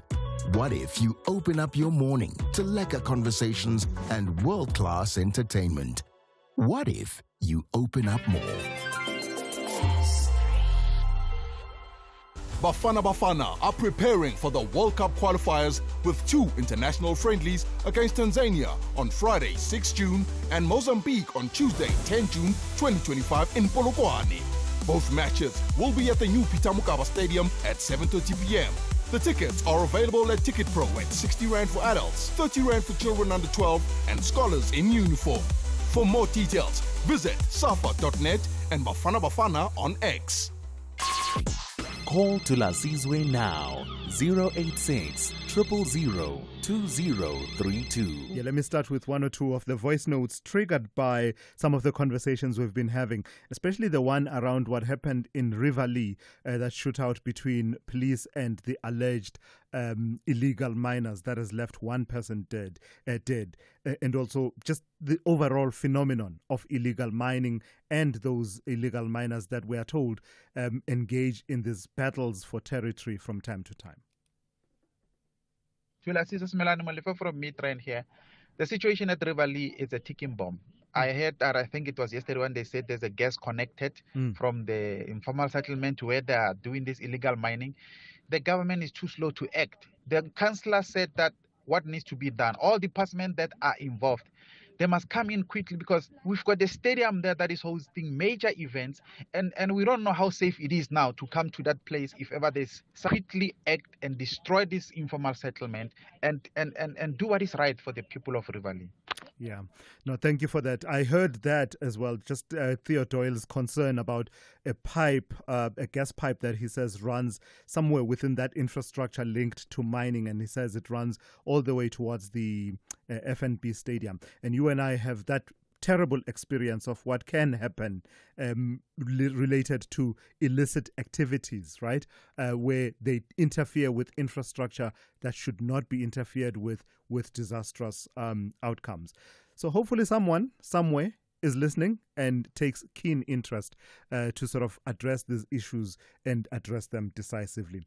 I'm watching on SABC News, our colleagues are reporting from Mthatha this morning, just following on what happened yesterday, the violent protests that occurred, the confrontations between police and students following the release on bail of that man who was arrested in connection with the shooting dead of a student a few weeks ago. Let me hear what someone else has to say about that situation in Mthatha. Hi, Putulas. It's Claudia here from KZN. Listen, Putulas, you see these Thulasizwe University students, those are not students, those are thugs. A student protesting carrying a petrol bomb, no, man, those are thugs. Those are thugs. Basically, prospective employers and business makers or business dealers, they should always know that a person who graduated from Thulasizwe University from at least the year 2000 till maybe in the next coming 3 years. Those persons are people that you should not hire. Those are people that you should not enter into a business with, because those are fools. Those are fools, simple. I wonder what the parents say, parents of those students in that university. What are they saying? Those are thieves. Those are thugs. Quite strong sentiments, and I get what's behind the sentiment. Just concern about the levels of violence demonstrated during that protest. We did see police Nyala having, one or two petrol bombs thrown at it, and in fact, at some point, it seemed to have flames underneath. Did that police Nyala? So the sentiment is fully appreciated. Where I think people might take issue with you is where you're talking about, any student that graduated from WUSU between 2000 and perhaps the next 3 years, employers must be circumspect around that. I think there you will lose a lot of people in terms of, siding with your argument. But the sentiment, fully appreciated, and I get where it's coming from. Let me take a call from Crispin in Durban. Good morning to you, Crispin. You want to reflect on the issue of gangsterism in communities? Yeah, thanks, Thulasizwe. I was listening to the pastor from Riverlea, and I thought he was excellent. He says, look, it's this issue of divide and rule. We've got it in our heads. It's not always other people, but you'll notice the way people talk is, when are the police going to deal with this group or that group? Illegal foreigners or Zamazamas or people in informal settlements who are always trying to target somebody else instead of trying to understand the nature of the violence that we've inherited. It comes from the past, and we keep it going in the same way. This idea that there are bad people out there, that we've got to go and attack them. And once we realize that this sense of violence has gripped our society for pretty obvious reasons, we need then to face up to the fact that we have to have processes which address that. I mean, the pastor said people actually have to come together. Now, that's a simple thing to say, but what it really means is that we need really much more in-depth communication across communities and between communities to grasp what's happening in the lives of people. People going to become Zamazamas because they're under terrible stress. That they feel they have to do something like that. Why are we not finding other ways ahead? Yeah, no, thank you for that, Crispin, for making that point. That's Crispin in Durban there. That sense that says, was it Tupac that said, it ain't them that's killing us, it's us that's killing us. It ain't them that's knocking us off, it's us that's knocking us off, I suppose, is what Crispin is talking to and what the pastor from Westbury was talking about a bit earlier on. In fact, on the same theme of gangsterism, let me welcome Z in Cape Town. Good morning to you, Z. Please go ahead. Morning, Thulas. Thank you. Thulas, I agree that there is a measure of self-inflicted injury that we as communities cause between ourselves with strife and infighting, and in some ways glorifying what gangsterism brings. You see it all the time in the way kids attach to gangs, in the way kids post videos, in the gang signs that they play, make, and so on. But I just want to raise a very simple fundamental issue. I don't disagree with the pastor, and I don't disagree with your previous caller, but the fact of the matter is, and I hear this all the time from people afflicted by gang violence, the fact is that there has been an all-time low disrespect for the rule of law. There is brazen violence that is committed. The Riverlea example, the Mtata example, the Westbury example, the examples that we see in the Cape Flats. Gangsterism has been around for decades to last. But it's gotten to a level where gangsters fear nothing. If students can take on the police, it's easy for gangsters who are well-armed and well-resourced to do so. So simply put, saying that we as the community must come together is easier said than done. If you cannot guarantee people safety, if you cannot provide a safety net for people to not be attacked by repeat offenders on bail, if you can't ensure that prosecutions don't fail, why would we expect people to endanger the remainder of their shallow lives for the sake of something that is not going to have any lasting So in a way, effect? in a way, Z, what you are saying, we're at a point where we are bleeding and we need to stem the bleeding before we can attend to nursing the wound and ensuring that, or perhaps do it simultaneously. Absolutely. All right, Z, thank you for that. That's Z in Cape Town. Let me go to Jacques in KZN. Jacques, you want to reflect on what the Black Business Council has had to say about this battery storage contract. Good morning. Yes, good morning to Thulasizwe and to you and your team. Again, excellent job. Thank you. I wish you all were in the government as well because of your efficiencies. And the other thing I wanted to tell you before that is very, very deep words by quoting Tupac first of all as well. I can be poetic like that. Well, you'll be the first poetic lawyer if you become a lawyer. You'll be singing the word justice along in. Yeah. So let's on a serious note. The Black Business Forum is correct. I think that we have to be critical of the former CEO of ESCOM, Mr. Director. But what I do, not appall, but what I do bring to the fore is that the inconsistency of the Black Business Forum. We're saying that, but at the same time, they didn't condemn Mr. Sodi as well as I think the previous CFO or CEO of ESCOM, where his daughter had got the contracts and stuff like that. I just can't remember his name. So I think that consistency needs to be there in order for it not to be almost like a mutual. Yes, correct. Because from my point of view, listening to what he said was made 100% sense. I agreed with it. The only problem that I didn't agree with, why didn't you have the same comments when other Black business forums of other Black CEOs that formed companies did business with the state, and you never brought it up? I get you. So the point is consistency. Yeah, correct. Thank you so much. All right, Jacques. Thank you. That's Jacques in KZN. Let me go to Churchill in Mthatha. Good morning to you, Churchill. You want to talk about the National Prosecuting Authority? Yes, Thulas. Good morning, Thulas. I don't know whether I'm being too harsh on them. Maybe you need to invite Tunzimaga to answer questions. I'm very concerned about the level at which they're losing cases. It really says a lot about our criminal justice system, especially the high-profile cases. I'm concerned. I don't know. Maybe it's myself only.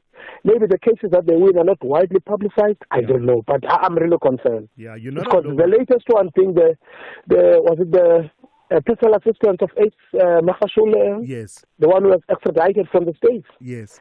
It's really concerning. Yeah. No, Churchill, you're not alone in expressing that concern. What I know for a fact is that they have put out figures, because I follow them on social media. They have put out some figures over the last few months, and whenever now, it seems now to be, they're intensifying. Whenever there's a conviction, they will, communicate.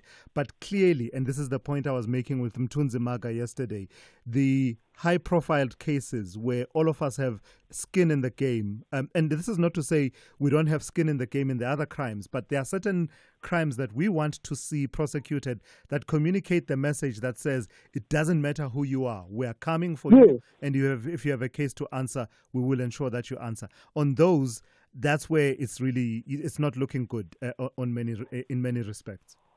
And it erodes the trust that the people are having, especially in the criminal justice system, especially on these high-profile cases. Because 100%. What it says out there is that there are people who are above the law, especially those with big money, so to speak. Yeah, 100%. All right, Churchill, thank you for that. That's Churchill in Mthatha. And I think part of the response, I suppose, and by the way, you've been asking that we host the National Director of Public Prosecutions. We did start processes with the NPA for that to happen. It's just a matter of, doing the dance in terms of aligning diaries and ensuring that we clear the decks the day that she's able to come and spend enough time with her for you to be able to interact with her. But on the point about the high-profile cases, I suppose what the NPA will say is that this is why they are appealing some of those recent decisions where they just don't agree with the finding of the judges that were presiding over them. But until they come and sit next to me, and ideally in studio, the way that the pastor from Westbury did, I suppose we'll only be speaking on their behalf, really, without them speaking for themselves. SAFM, guiding you through the rush hour traffic. A couple of heavy disruptions around some crash scenes on a relatively otherwise easy sort of Thursday. We've got a big delay on Joburg's N1 from Randburg up to Sunninghill. That's a crash. N1 north before Rivonia Road. Also a collision taking a while to clear up on the N3 north at Ilanzi. Interchange coming up from Germiston Spraitview through the Rand Airport interchange north of Grey Avenue. It all gets fairly slow going through there. Also on the local routes, a crash on Republic Road going across to Willie Mandela if you're leaving Randburg on your way to Four Ways. That is quite heavy. Roadworks, there's two sets going on the R21. There's a set as you leave the airport up towards the Benoni off-ramp, and then another set up by the NGen services in front of Tembisa. So two queues today. N1 North, a crash going up into Pretoria at the R21 exit. That's a heavy queue all the way back through to John Foster. When you get big traffic like that, a lot of people try and avoid it and just jam up at Main and Nell Mapier. So all over Irene off the highway, there's a lot of traffic there as well. Durban, a breakdown at Spaghetti Junction. It's heavy from Paradise Valley on your way inbound this morning. Those queues extending right through to about Sherwood. There's some pressure on the M2 south from Inanda Road into 4 level north from the M7 up in towards the Westwood Mall area. Very busy all over Spaghetti Junction this morning. And then Cape Town, a collision scene N1 inbound at Kiel Basson causing some delays. A crash a little bit earlier on the M3 at Woolsack Drive through Newlands to Rosebank. That means a queue right back at Constantia this morning. And the R300 north, once you get past Van Riebeek Road, that sits still all the way up to the N1 outbound and on the N1 as far as Okavango Road. Rob Byrne, SAFM Traffic. A bowl of cereal, a glass of orange juice, some flavored yogurt for breakfast. Ultra-processed products such as these may be high in sugar, salt, or saturated fat. Having too much of these products could lead to diabetes, hypertension, and heart disease. Our health is in danger. We have the right to know what's in our food. Demand front-of-package warning labels now. Sign the petition on healer.org. HEALA.org. It's a game of two halves, represented by two national flags. And both nations are chasing victory to bring joy to their citizens. This is more than just an international friendly. It is the Southern African Derby. Mzansi's Bafana Bafana face the Mambas of Mars. Catch the incredible action of African football. South Africa versus Mozambique on Tuesday, 10 June at 7 p.m. Streaming live on SABC Plus and S3. Proudly brought to you by SABC Sport. For the love of the game. Big stories of the day. Hashtag the morning brief. So let's focus on issues of water infrastructure and the maintenance that Rand Water has been carrying out. In fact, the cooler months of May to July, traditionally a time of lower water usage, allows Rand Water to undertake essential maintenance on its critical infrastructure. The planned works that are currently, in the pipelines and in the works even at the moment, they aim to improve the system's capacity, reliability and efficiency ahead of increased demand during the warmer months. While the timing has been strategically chosen to minimize disruptions, several municipalities across Gauteng and beyond are set to experience reduced water pressure and even interruptions of supply in some cases. Let's speak to Professor Anya du Plessis, who is Associate Professor and Water Management Expert. Good morning to you and thank you for your time, Prof. Good morning. In terms of the work that is being undertaken by Rand Water, is it correct to say there's nothing for us to be alarmed about, and actually it is to be welcomed, whatever the circumstances and the consequences in terms of low water pressure and sometimes supply? Exactly, yes. So this is obviously an annual maintenance that Rand Water is currently performing. And yes, we should definitely be welcoming this. And I think that our fellow local municipalities can also learn from how Rand Water is currently communicating regarding its planned maintenance, but also the planning that goes into it, as well as the ongoing investment into their critical infrastructure. We need to remember that they are the bulk water supplier, so they do send and supply treated drinking water to various municipalities that you have just mentioned as well.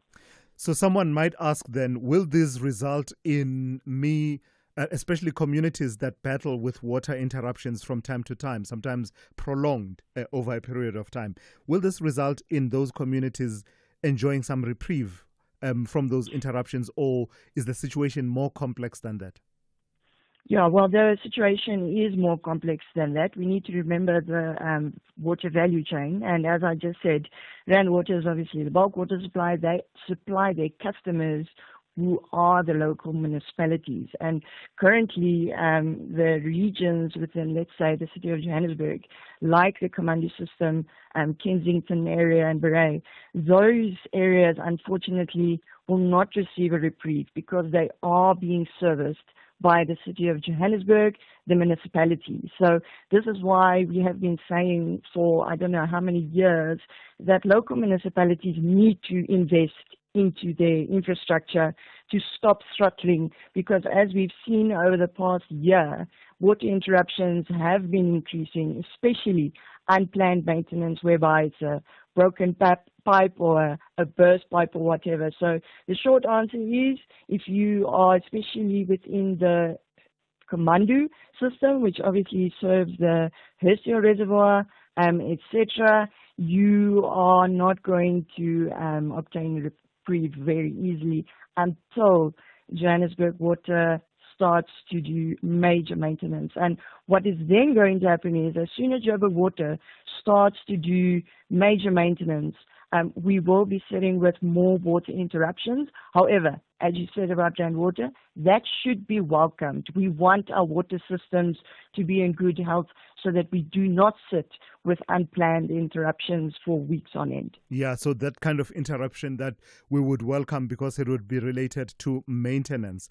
There's been a lot of bold talk in terms of improving on maintenance at the local government level. And in fact, I think a few months ago, City of Johannesburg, Joburg Water, came out with, a program. And I think part of the elements that I remember had to do with the teams that would be available to respond and deal with, burst pipes and things like that. Are you seeing the bold talk, being backed up by actual implementation, not only in the city of Joburg, but perhaps in other regions and metros? Look, that's a very difficult question to answer.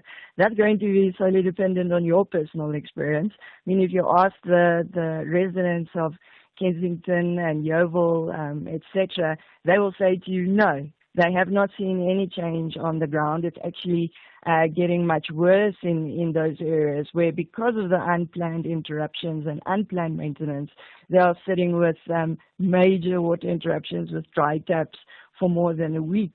But if we look at the planned maintenance that Joburg Water has been doing this year, especially in terms of looking at the leaking reservoirs, which obviously that needs to be definitely addressed.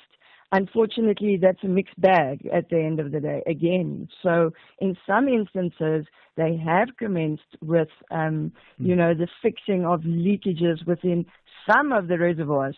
Yeah. But in the Hersteel Reservoir number 2, unfortunately, that maintenance has been delayed due to contractual issues or whatever else. So it is definitely a mixed bag, where in some instances you see that it's actually working, and in other instances you see poor management once again. All right, Prof, I've got to thank you for your time. We look forward to a day when all of these efforts start coming together, right, and being brought to bear in our water system, with the result that the efficiencies start to improve. That's Professor Anya du Plessis, who is Associate Professor and also a water management expert. Let's go straight to Ann Musa with the latest news. Outsurance will go out of their way to try and save you money on your car insurance. If they can't, ask for 500 Rand. SMS out to 30754. Now that's good news.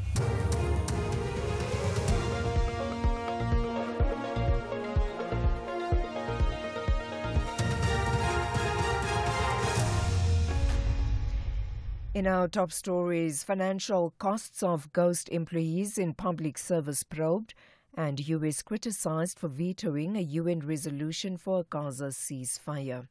Good morning. The Minister of Public Service and Administration, Nkosi Buthelezi, says the department is compiling a comprehensive report to determine the financial costs of ghost employees. The financial implications of ghost and suspended employees was also highlighted by the Minister of Finance, Inogodongwana, during the tabling of the budget last month. Buthelezi says the investigation is being conducted with the National Treasury. I think the total cost associated with the ghost employee phenomenon has not yet been determined. These costs will only become known once a comprehensive employee verification process across public service has been completed and the financial implications accurately calculated. However, the Department of Public Service Administration and National Treasury are jointly leading this exercise, and once the report is finalized, it will be shared with the relevant parliamentary committee and this House, of course. Gauteng police have urged members of the public to refrain from harbouring criminals but instead assist the police to find and arrest those who commit crimes. This comes after a case of murder was opened after a body with a gunshot wound was discovered at Zamampilo Informal Settlement in Rivoli, south of Johannesburg, in the early hours of yesterday. It's suspected the victim was killed in crossfire during a shootout between police and suspected illegal miners. Provincial Police spokesperson Mavela Masondo. So we are appealing to the community to please work with us, stop harboring the criminals, stop harboring the illegal miners. If they've got information that can help the police to combat illegal mining, to combat crime in this area, please let them come forward and work with us. We are prepared to work with the community, as I'm saying that there are community leaders that are working with the police in this area. The Johannesburg Metro Police, together with SAPS, have arranged a special operation to arrest those responsible for the killing of 14-year-old Likona Fose. This was heard during a family visit by the City of Johannesburg officials. The teenager went missing on Saturday last week. Her body was discovered mutilated the following day in a veld a few kilometers from her home in Durban Deep in Roodepoort, west of Johannesburg. The former chief of the JMPD, David Tembe, also visited the grieving family. He says police visibility in the area should be prioritized. No, we need to bring a lot of officers here. Visibility is the way to go. We can't keep on responding after a person has passed away or has died or has been killed. We need to be visible. Limpopo police are investigating cases of criminals believed to be behind a series of kidnappings targeting women in Gauteng, the Free State and Mpumalanga. Several cases have been opened after women were lured into fake dates and then robbed of their belongings. The trend has been in the spotlight after the kidnapping and killing of student Olorato Mongale in Gauteng. Limpopo Acting Provincial Police Commissioner Samuel Manala has urged women to be careful about people they meet on social media. The ladies need to be careful. You cannot just be meeting someone on the road or on the street or in the mall and then you start exchanging numbers without the assurance. You just always need to be careful. Just randomly when the person, without even knowing him, you never even maybe have a serious relationship. You always just need to be careful. That is what I can say to the ladies. Renowned photographer, activist and jazz promoter Rashid Lombard will be buried in Cape Town today. He died yesterday at the age of 74. Lombard will be remembered for his great contribution to jazz and music in the country. Lombard was the recipient of the National Order of Ikamanga in Silver, which he received in 2014 for his excellent contribution to arts and culture and his dedication to promoting jazz music that has put South Africa on the map. Over the course of his photography career, he documented pivotal moments in South Africa's journey to freedom, including the rise of the democratic movement in the 1980s, the release of Nelson Mandela in 1990, and the country's first democratic elections in 1994. And finally, the U.S. has been criticized for vetoing a UN Security Council draft resolution demanding an immediate, unconditional and permanent ceasefire in Gaza. The other 14 members voted in favor of the document, which also demanded the release of all hostages and the lifting of humanitarian aid restrictions. Pakistan's ambassador to the UN, Asim Ifkhar Ahmad, described the vote as a moral stain. It will be remembered as a complicity, a green light for continued annihilation, a moment where the entire world was expecting action, but yet again this council was blocked and prevented by one member from carrying out its responsibility. Recapping the top story, the Minister of Public Service and Administration, Nkosi Buthelezi, says the department is compiling a comprehensive report to determine the financial costs of ghost employees. For SAFM News, I am Anne Musa. Those were the top stories for this hour. Don't miss out on a possible car insurance saving. SMS out to 30754 for a quote. Outsurance, where you always get something out. Breaking news just in. Pinky, a 60-year-old woman, slashed 870 rand a month off her car insurance premium. That's right. Pinky switched to Outsurance and now saves a mind-blowing 870 rand a month on her 2020 Kia Seltos 1.6. Outsurance clients always get something out. Get a quote today and see how much Outsurance could save you on your car insurance. Call 08600 60,000 or visit outsurance.co.za. Licensed insurer and FSP. T's, C's and information online. It's a very good morning to you. In your SFM Sports Headlines, cricket, the South Africa's test squad putting an impressive batting display on day 2 of their warm-up clash against Zimbabwe. And in rugby, the Sharks, they're facing a massive test as they clashed with the Bulls in the URC semi-finals at Loftus Versfeld. Springbok captain Siya Kolisi says the key is staying calm. We'll have details just before 8:30.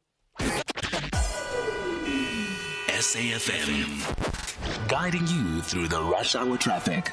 Good morning, Joburg. M1 North is heavy. A crash up by Rivonia Road from earlier this morning. Still backing traffic deep back into Randburg territory. Basically from Beyers Nordia round to Rivonia. It's a very heavy crash on Republic Road coming out of Randburg towards Winnie Mandela. Holding you up on the way to Sandton. N3 North at Elands. A crash there.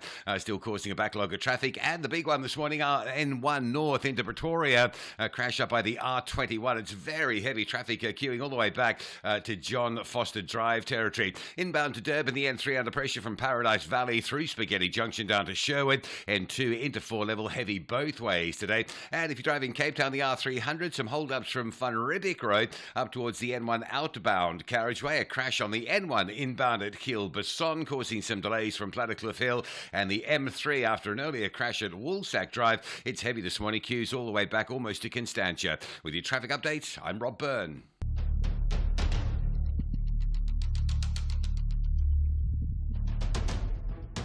The Morning Brief with Thulasizwe Simelane.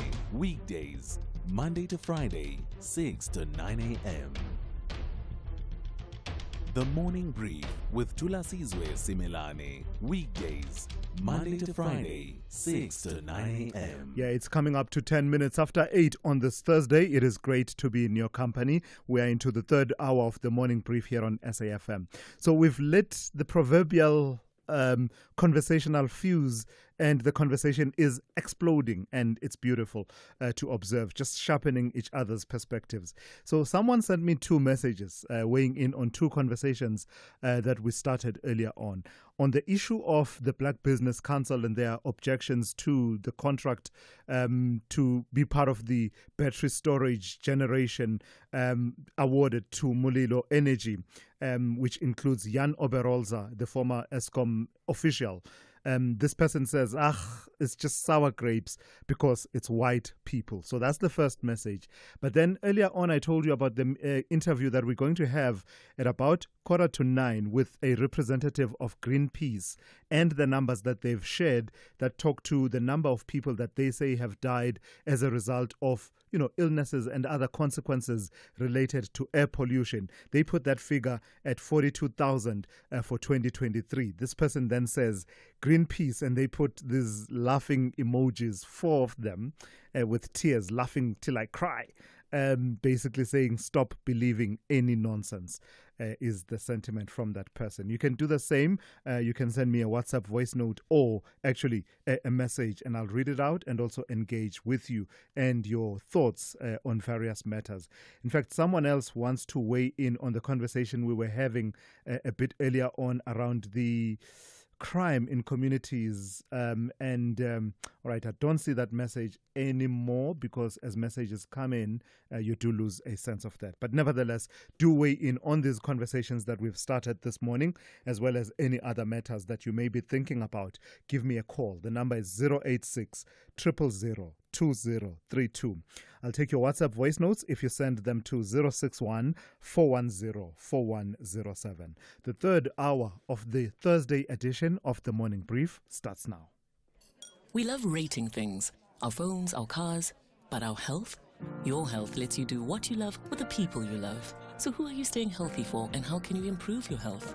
Choose Dis-Chem Life, the life cover that helps you live a healthier, more rewarding, longer life with regular health checks.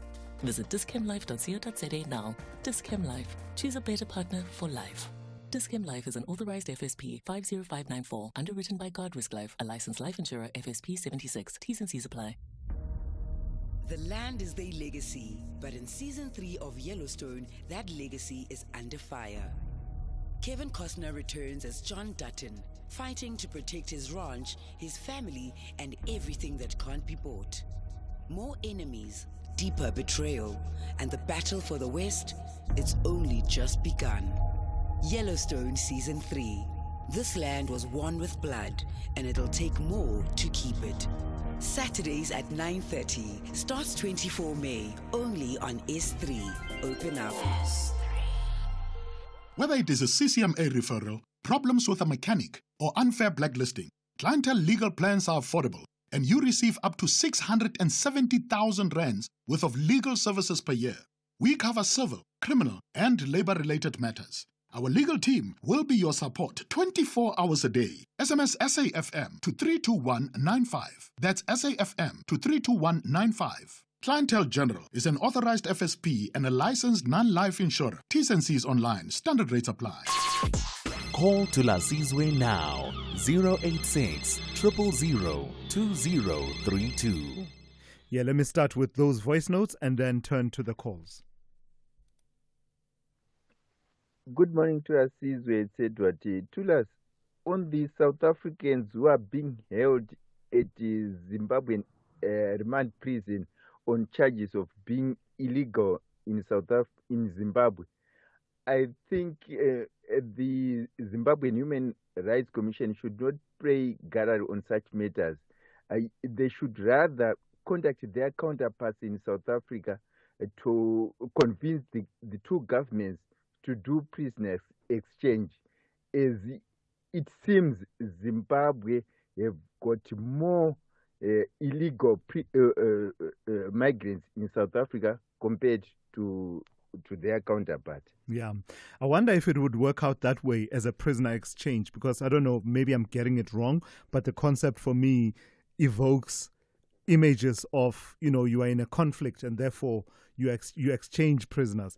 In this case, you're dealing with people who were not sent by there was no sending state. South Africa did not send them to Zimbabwe to be in the country illegally. I saw that story that's reported about South Africans being among a number of people who have been held for being in Zimbabwe illegally. So I don't know if it would work out that well. But also I saw speculation that says, what's the story? Why are you in Zimbabwe illegally? What's happening? Could it be that some of those people are people that are wanted in connection with crimes in South Africa? And lastly, let me tell you, when I was based in Zimbabwe, I covered a lot of court cases. And I remember going to Mutare, a city to the east of the country, and waiting for one politician to appear in court, and you sit through the appearances before that one. And I remember seeing one or two South Africans. They were in bad shape, really in bad shape, having spent time inside a holding cell in that city. But that's a long time ago, of course. It doesn't talk to what the conditions are at the moment. It absolutely doesn't, and I don't claim that it does. It's just a memory that was evoked by the story. Good morning, Thulas and SAFM listeners. Thulas, speaking about the backlog that we have in this country performing those DNA tests, how many labs do we have in this country?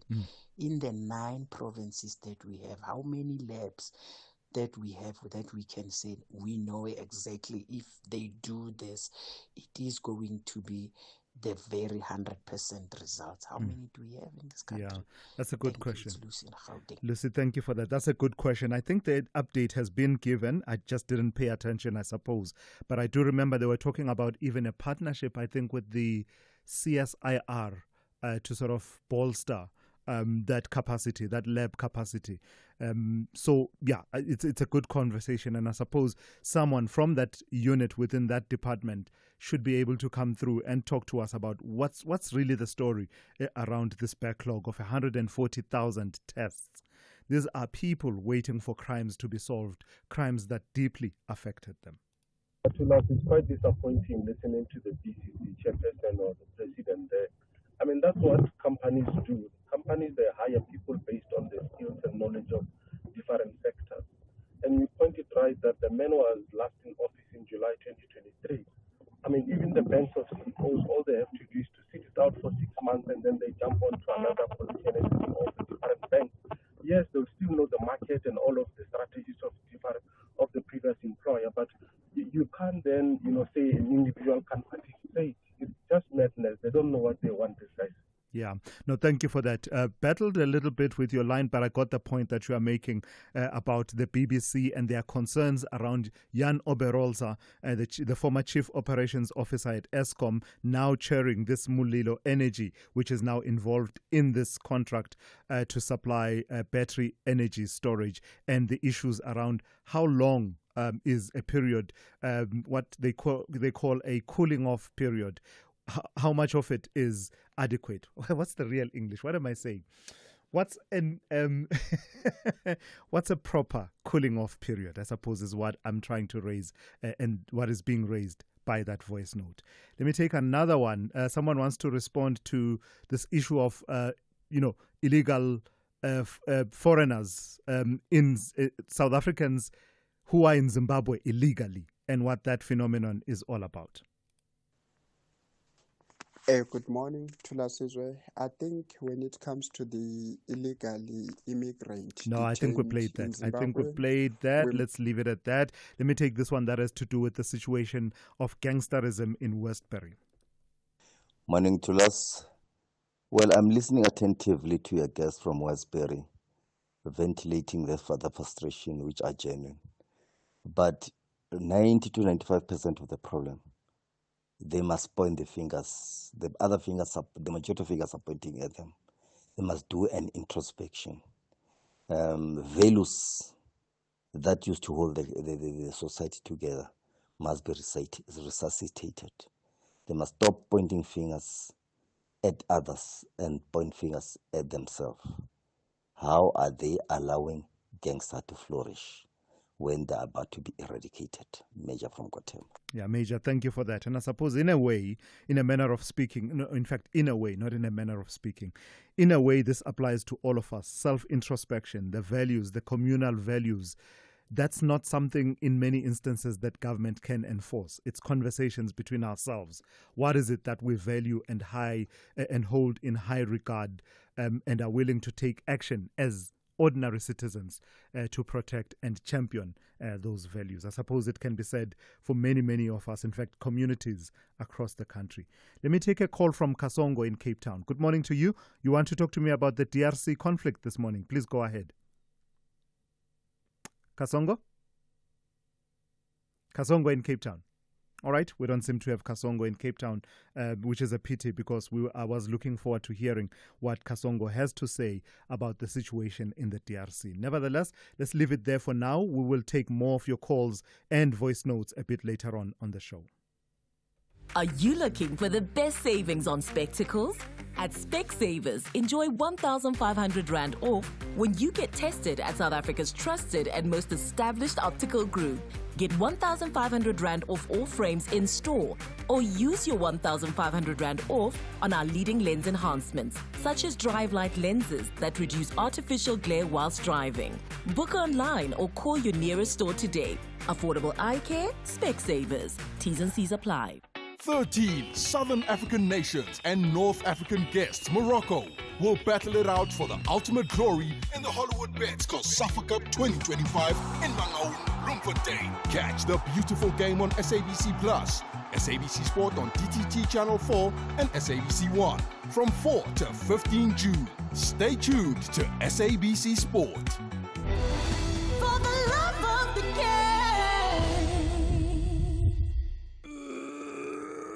Honey, what are you doing? I'm stretching for tonight. I thought you're not dancing at bachelorette parties anymore. Baby, we need the money to put Johnny through matric mos. And what's the police uniform for? The clients feel safer when I wear it. No, man, just sell your bucky to We Buy Cars. They give the best prices and they pay you within minutes. Okay, but can I just go and dance one more time, please? You know how much I love it. No, the buyer's already on his way here. Wow, okay. Strapped for cash? Just sell your vehicle to We Buy Cars. The easiest way to sell your car by far.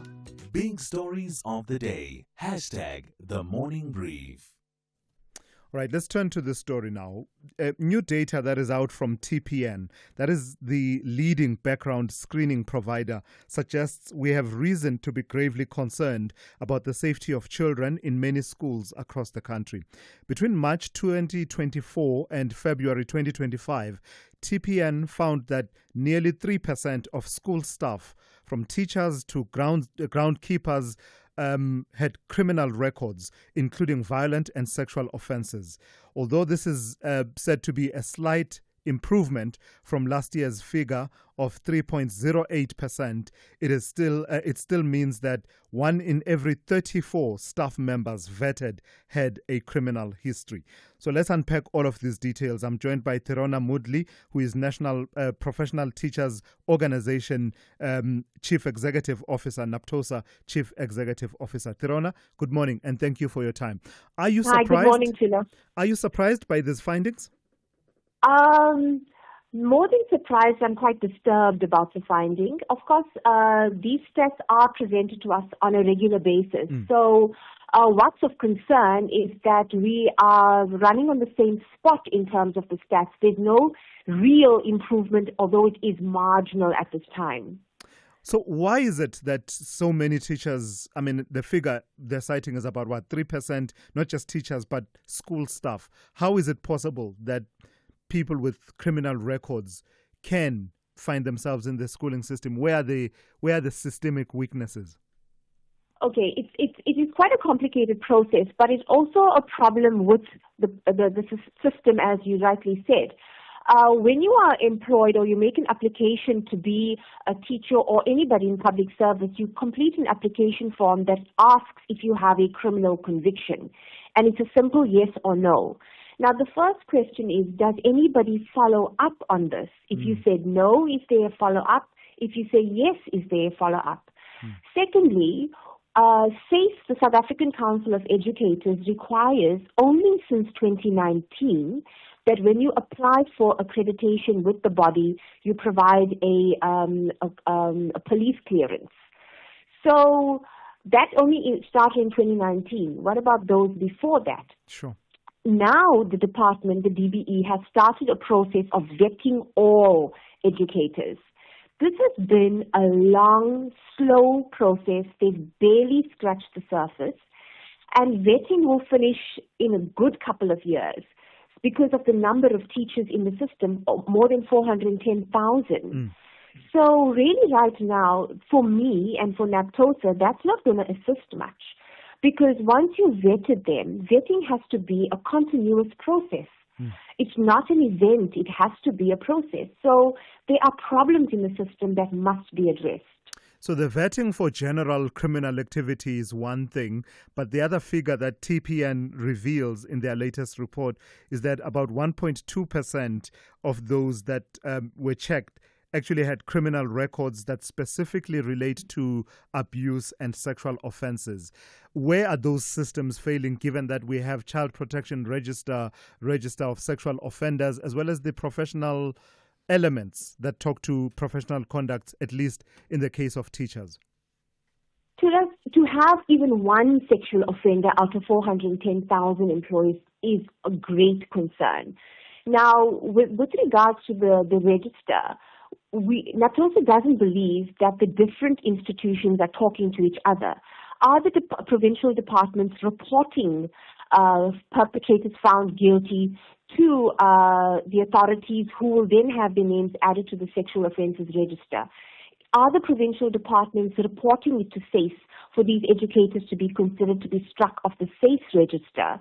So we have a situation where institutions that are responsible are working in silos, and we have to work in tandem for the reporting process and to have some sort of accountability for the entire system to work. And lastly, let's talk about that vetting process. Can it be compulsory at the intake point, but also importantly, ongoing and continuous at various points during a person's career within the schooling system?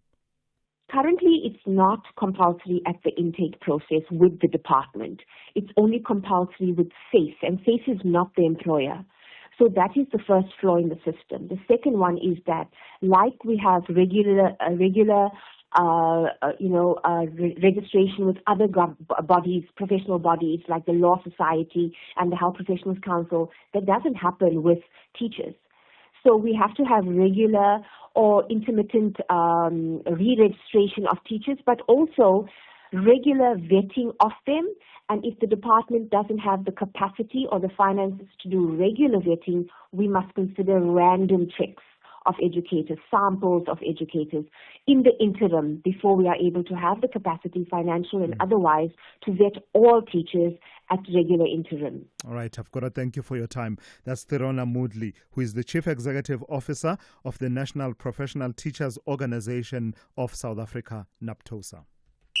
This is SAFM Sport with Zai Khan. Yeah, I love Bafana and everything, but the Mambas, I know. Yeah, that's danger right there. That is danger, right? You know where the danger is.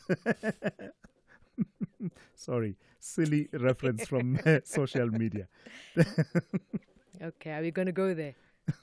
Let's go to the Mambas. Let's go to the Mambas. Well, that's how we suffered yesterday. Bafana losing 1-0 to Mozambique's Mambas in Bloemfontein. The loss putting us bottom of Group A, with the matches against Mauritius and Zimbabwe still to come. Bafana will be desperate to turn things around. Zimbabwe is up next. That's on Saturday, and you can catch it live on SABC Sport. Let's go to South Africa's Test squad. They put an impressive batting display on day 2 of their warm-up clash against Zimbabwe, and it all happened at the Arundel Castle ahead of the World Test Championship final. Captain Temba Bavuma, Ryan Rickleton and Tristan Stubbs each retired after scoring 50s, which was a sign that the top order is settling in. The Proteas declared on 312 for 3, with Kagiso Rabada grabbing a wicket late in the day. It was a confident session ahead of next week's showdown with Australia at Lord's.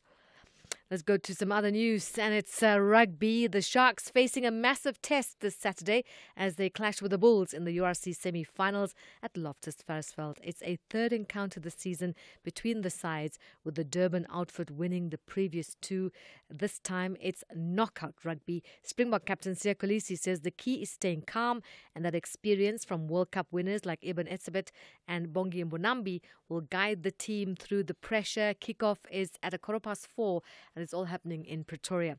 Tennis action, Louis Bosson continuing her superb French Open run, beating the 6th seed Mira Andreeva to set up a semi-final meeting with Coco Gauff.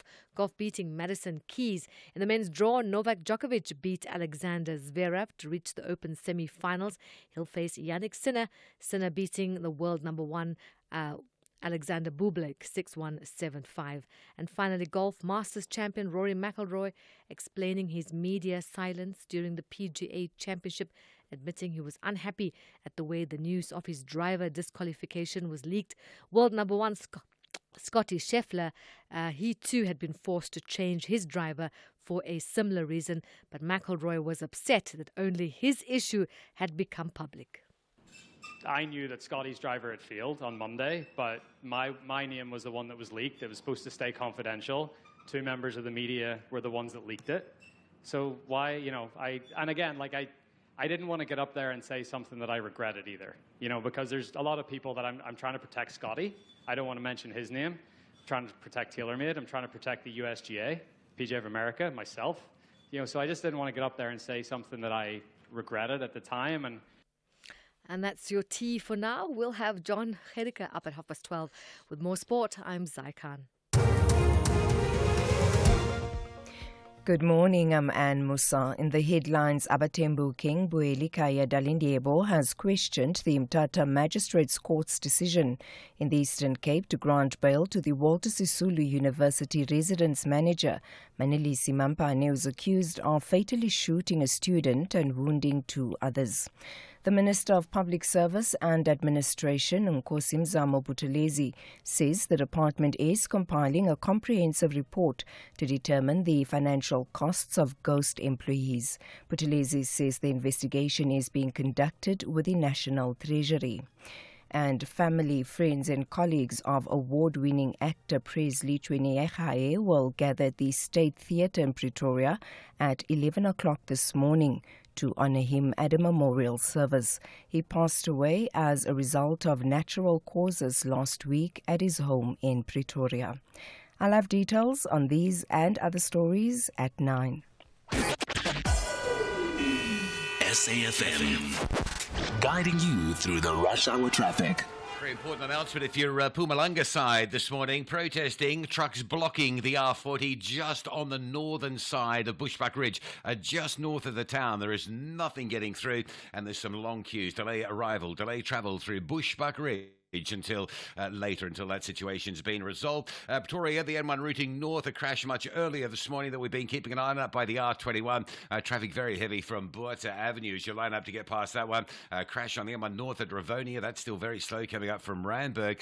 Breakdown on the top of the N3 at Buccleuch, a bit slow from Limborough Park. And if you're going into Sandton this morning, Republic Road and William Mandela, a crash there causing backlogs. 2 roadworks to work through today after you leave the airport en route to Pretoria. One lot up by the Benoni exit, another closer to Olifantsfontein Road, both with some queues at this hour. Durban, the N3 inbound Pavilion through to Sherwood, still very, very busy through Spaghetti Junction. And Cape Town, plenty of traffic on Route 1 today. Plattercliff Hill down to the Kuberg interchange, and then you pick up another queue through Woodstock all the way through to the elevated freeway in the city centre. Rob Byrne, SAFM Traffic. The business update on SAFM. Let's say good morning once again to Ndauling Lechela. Ndauling, for this hour, let's start with broader economic issues to do with business confidence. How is that looking in Q2? So sentiment took a knock in the second quarter to us after stagnating in the first quarter. According to the RMB BER Business Confidence Index, morale slipped to 40 points, indicating that 4 out of 10 respondents were satisfied with business conditions. So majority weren't happy with the local business environment. Now it's important to note that the survey was conducted between the 7th and 26th of May, and macroeconomist at RMB Thulasizwe Simelane said most respondents took the survey and submitted it before Budget 3.0 was tabled and before the meeting between President Ramaphosa and President Trump. And so the reasons for the downbeat momentum was around uncertainty on the budget and strained relations between South Africa and the US. While 4 of 5 subsectors recorded declines, one emerged tops, and that being wholesale traders. This on the back of improved consumption as we experience an ease in inflation and lower interest rates. Household consumption was also a bright spot in the GDP print that was released on Tuesday. Mojapelo also highlighted that while we are seeing an increase in consumption, a number of the respondents were still concerned about the economic environment, pointing to an improvement when it comes to structural reforms to get investment going. But I see that private sector business activity pulled in a direction opposite to business confidence.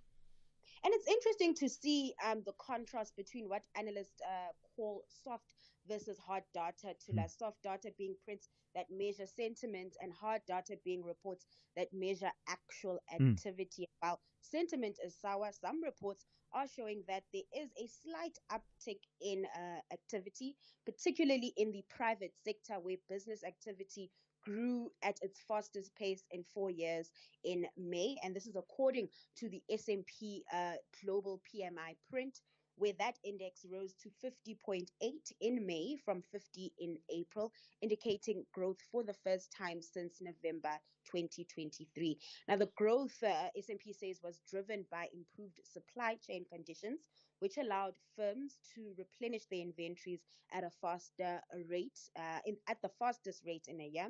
The output sub-index reached its highest level in May 2021, driven by new projects and rising domestic orders. Now, despite slower decline in export orders, the sector still faced challenges due to U.S. tariffs impacting foreign trade. And that, I guess, also then plays out in those sentiment prints. Businesses, however, remained optimistic about future trends in output, and this was driven by expectations of increased client demand and new product launches. So with everything you've told us this morning, Dowling, what kind of a day can we expect in the markets on this Thursday? So the JSE likely to open mixed today. It's a quiet day on the local news front. So traders will be tracking international news. In currency action, the rand still charging ahead on the back of a softer dollar. It's sitting at 17.85 to the greenback this hour. Looking at Wall Street, futures are in the red, with investors digesting the negative private sector jobs report, which gives insight to the non-farm payrolls print that's out tomorrow. So there are concerns around the labor market and whether we might see an increase in unemployment over in the US. Then in Asia, stocks mixed as traders take a wait-and-see approach, eyeing those trade talks between the US and its trading partners. All right, thank you for that. That's Ntauling Lechela with your last update for this morning. She's kept you updated on business, the economy, as well as the markets throughout the course of the show. EFC is live this Thursday. The indestructible champion Zakir Badat descends from the Wild Mountains to defend his welterweight title against Nigeria's electrifying kickboxing champion Segun Ogunaike. Plus, Timnan Lawuli takes on Sibusiso Suvendila, and undefeated Kevin Pretorius steps up to challenge Oswaldo Benedito. EFC 124 live from the World Sports Betting Arena. Watch it on SABC Sport Channel on DTT Channel 4 from 7 p.m. Brought to you by SABC Sport.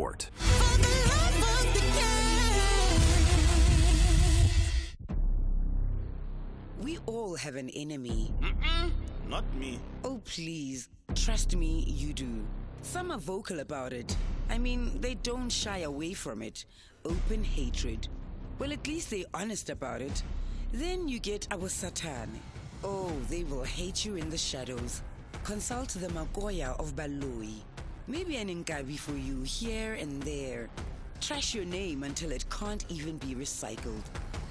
Tune into My Secret Enemy and get a front row seat to some of the most spine-chilling stories in the Hall of Betrayal. My Secret Enemy, Mondays at 6 p.m. only on S3. Open up.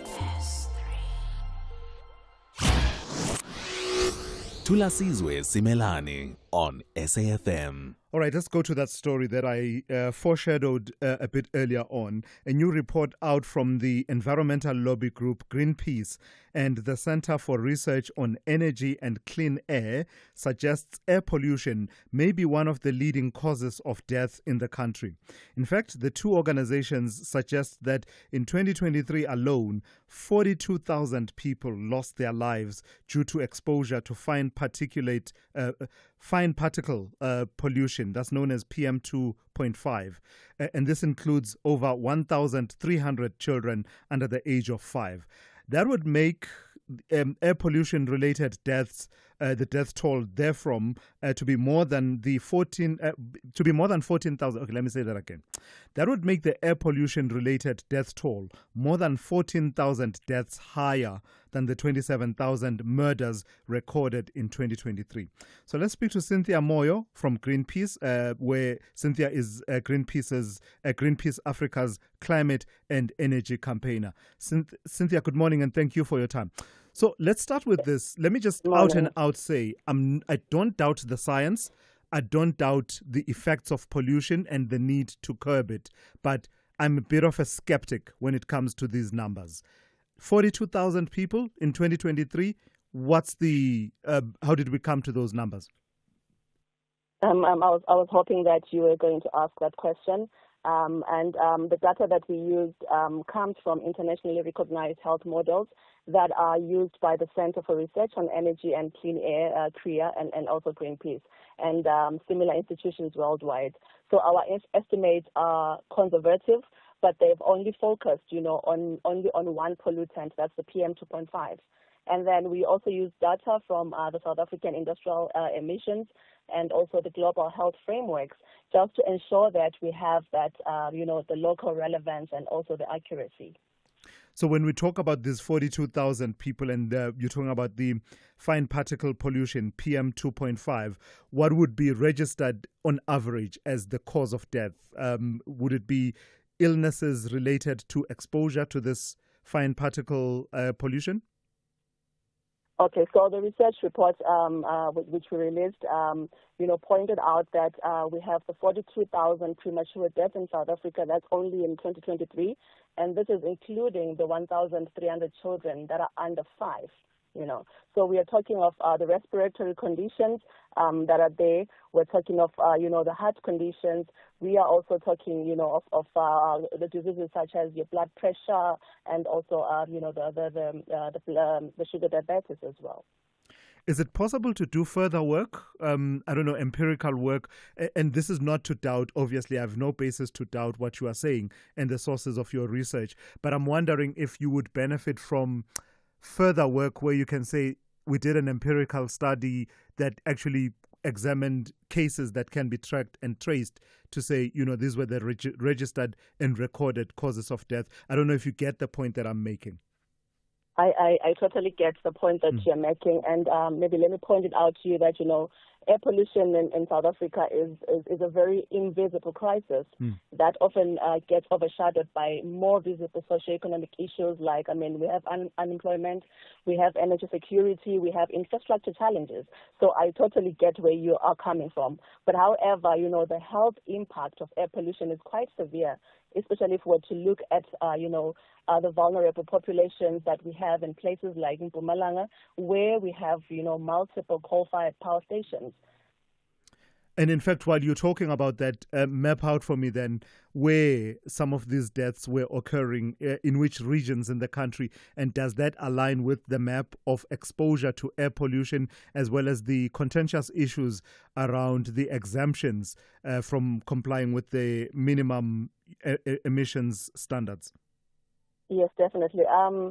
The areas that had the highest pollutants, we had the Gauteng province. It had the highest projected death toll of about 16,000. You'd probably maybe wonder why Gauteng. Gauteng recorded the highest number due to its dense population and also the industrial activity that is there.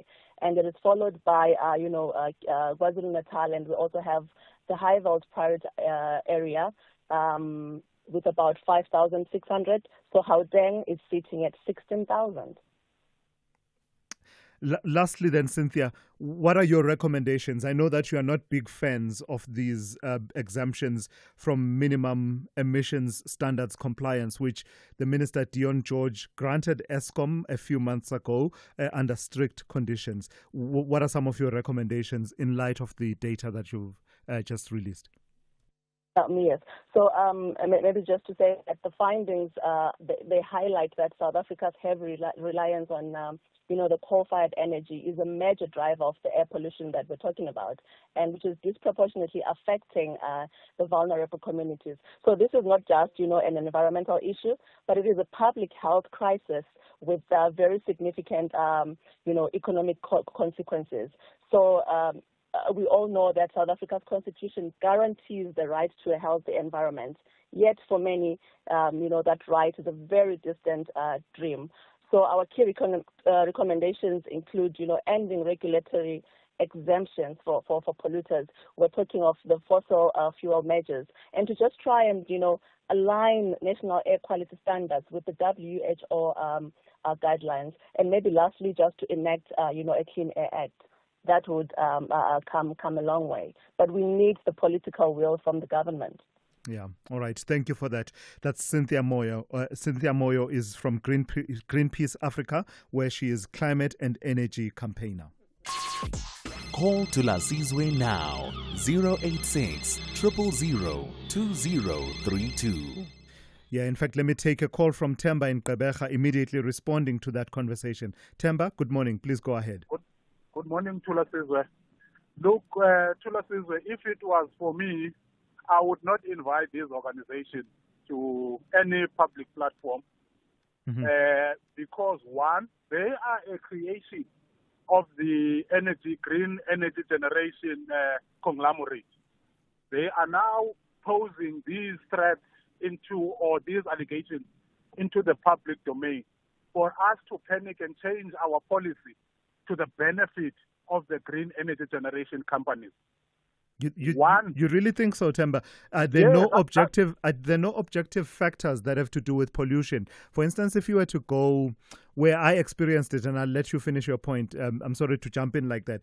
Where I actually experienced this was in the Highveld of Mpumalanga, where you can almost feel in the air that the air is thick with pollution. I remember trying to go for a run. I was in Secunda, actually. I had to go back. I simply could not. I could not breathe that air. Is there no objective data that makes these NGOs to thrive because there's objectively a problem to deal with? No. Look, Thulasizwe, down here in Gqeberha, we are challenged by the transportation of manganese. The city is turning black. But the issue with these organizations, they are funded by the green energy generation companies for them to force government to change policy to their benefit. That's one. Two, we should be saying to South African police, please arrest these people of this organization now. Where would they have received or accessed personal information? Did they have the rights from individuals who died or family members for them to get access into their medical reports? So they did not have that report. Right. They did not have those medical reports. So they are just sucking just to scare us as South Africans. All right. Temba, I hear you. That's Temba in Gqeberha. In fact, let me take a voice note that has to do with that issue that we were talking to a few minutes ago, the issue of pollution and the number of deaths that are, according to these organizations, Greenpeace Africa and the Center for Research on Energy and Clean Air, linked to issues of pollution in the country. Good morning, Thulas. I get you not downplaying the impact of environmental pollution, but don't downplay the murders in our country and say, "Oh no, it's not that bad." At least it's more environmentally and not the murders. So either way, you're downplaying either one by focusing on the other. Yeah, that's just my take. No, thank you for that. That was not the intention at all. I suppose it's a frame of reference, right? Because when we talk about causes of death in the country, a lot of us, the main one that concerns us. There are others, of course. You know, the health and lifestyle diseases and the likes, HIV, AIDS, and to the extent that you have, a lot of people that still die from HIV and AIDS in the country. But I guess what I was trying to do is frame of reference to say, among the non-natural causes of death, you have murders that continue to be the big talking point in the country. So you sometimes use a frame of reference to say, actually, what these guys are suggesting is that actually this is more in terms of the numbers and contribution. I don't know if you get what I'm saying. Far be it from me to downplay the number of murders in South Africa. I've said time and again that our violent crime situation is simply unnatural. It's just extraordinary and demands extraordinary responses. SAFM, guiding you through the rush hour traffic. A reminder to avoid travel through Bushbuck Ridge has been protesting this morning. Trucks used to blockade the section of the R40 right just sort of north of Bushbuck Ridge, if you like, just sort of north of the town and in the central area. So very heavy backlogs, both directions being affected and long queues.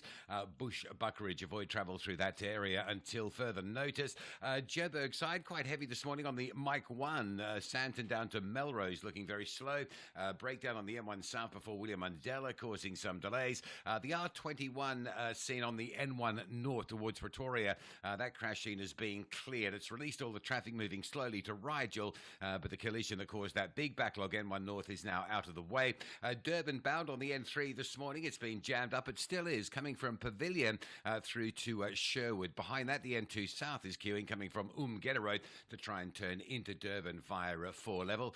Cape Town, N1 into town, still pretty busy today from Plattercliff all the way through to the city centre. It means routes like Marine Drive and Kuberg Road will still be queuing to get in through Pardon Island and Brooklyn areas. And a stationary truck just holding up traffic on the N1 outbound, the truck in the left lane on Plattercliff Hill, and delays back through towards Kielbeson Drive territory. Rob Byrne, SAFM Traffic. Call Thulasizwe now, 086 000 2032. Let me read one or two messages before I come to you, Temba. Someone says here, it's Vugani from Durban, actually, who says, let me clarify what Churchill was complaining about regarding Black Business Council not flagging black businessmen like Sodi and Machela Koko. These people he's talking about were subject to a media frenzy and were dealt with by authorities. Sodi is in court as we speak. Machela Koko's case was provisionally withdrawn. We can't say the same about these white-collar corruption, I suppose, suspects is the sentiment that comes through from Vugani. And then I want to read this one because Nkosinati, it's not the first time Nkosinati makes this point. Miss Lechela is so well versed about both global and local business matters. That's from Nkosinati Lutuli in Soweto. So there you have it. One for you there, partner. Dowling, as I always say, she's always right on the money. Let me take a call from Temba in Protea about the issue of gangsterism. Good morning to you. Morning, how are you? Very well. Please go ahead. Yeah, the issue of gangsterism, I think it should be solved this time in this way. Those women and men that are acting as community leaders, they should be arrested. The one that appears on television complaining about gangsterism, I think those one they are also part of gangsterism. Understand? Because now what happened with the police being attacked by community, it shows that this thing of gangsterism in Westbury, they enjoy it. They are part of drug dealings there. You understand that these women and these old men, that they always complain about gangster. Hey, we want police. You really think so, the Temba? Some of them actually do that at the risk to their own lives and have been targeted for raising issues around gangsterism. So you really think they would be working with gangsters while raising these issues? You must watch those footage next time. You'll see other women, they are folding their hands, standing far away. While those other women, they come forward and explain, pretending as if they don't care about gangsterism while they are part of it. Understand? All right. I'm telling you, they should arrest those people. Gotcha. Temba in Protea, thank you for that. Let me play one or two voice notes actually on that situation. Morning to us. Well, I'm listening attentively to your guest from Westbury, ventilating the further frustration, which are genuine. But 90 to 95% of the problem, they must point the fingers. The other fingers, the majority of fingers are pointing at them. They must do an introspection. Values. Yeah. That used to hold the actually, as I'm playing that, I'm realizing we did play that voice note. Let me take this one Mr. instead. Thulasizwe Simelane, Mr. You know what? You can even find the people who ever even saving some years in prison. Now they are the police. And, you just ask yourself that, how this system, the police system work. The people who maybe, co-criminal people, they are at the police and the metropolis. Yeah, thank you for that. I think that talks to issues of vetting in line with what we told you a few minutes ago about the number of people who work in schools that have criminal records, according to the vetting company TPN. The figure there stands at about 3% of people who are employed in any capacity, from teachers to grounds people that work in schools. Just raising concerns about the vetting that goes before a person is appointed. Let me take a call from Glenn in Bedfordview. Good morning to you, Glenn. You want to talk to me about the latest from the Trump White House, travel bans. Thulas, good morning, my brother. Before I make that point, I want to quickly add on this Yes, please do. corruption. The problem is, Thulas, most of the students who go to the police college, they are very innocent and clean people. But once they join the force, they start working. They start learning behaviors from their seniors. Because if now they don't join in terms of taking bribes, they will either be killed or something will happen to them. They'll be frustrated out of work. So they have to end up being coerced as well. So that's the point I wanted to make about the police corruption. Gotcha. The point about Trump has exposed how ununited African continent is. Because when Trump was attacking South Africa, only Ghana came to our support. Only Ghana came to our defense.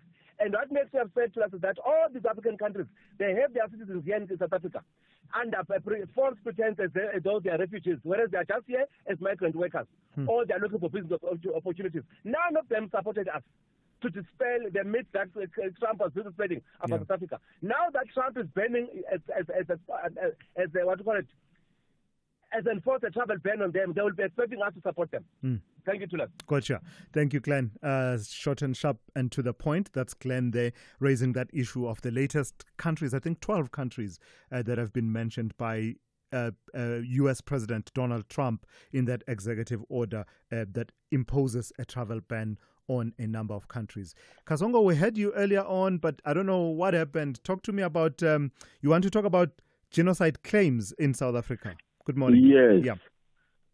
I really would like to talk about those people. We all know that those white people, they are lying that there's a genocide of white people in South Africa. Even themselves, deep from the bottom of their heart, they know that there's no genocide against them. The only thing that they do, they've got the ultra motive. But I've got a mixed feeling when I look at the situation in South Africa, especially when I look at unemployment in South Africa. When we look at South Africa, how the most vulnerable people who are unemployed are the university graduates. My question is that we've got 4 employers in South Africa. We've got public servants, which is government. We've got municipality. We've got SOE, and we've got private sector. Let me leave the private sector aside. I want to talk about only government, SOE, and municipality. You know, these days, it is not easy for ordinary South African, a university graduate, to get the job in government, to get the job in SOE, to get the job in municipality, especially the entry-level jobs. Graduates are sitting at home while unqualified people are doing the job. For example, I've got a typical example. I've got a daughter. She finished school started in 2022. She got diploma in public relations. She got advanced diploma in business management, both from UEA. Since 2022, she's sitting at home. She can't find a job. She has tried all this. She has tried to municipality of Johannesburg. She has tried to the government. The government got this thing of saying that they are apt in government. They say that people must complete that app so that they can get the job. Kasongo, I've got to leave it there. I think I've gotten the point from Kasongo there. I do want to end it off. I see there's a voice note here. If I'm not mistaken, it's about my colleague, Rob Byrne. I'm curious, before I go, what's this about? Morning, Thulas.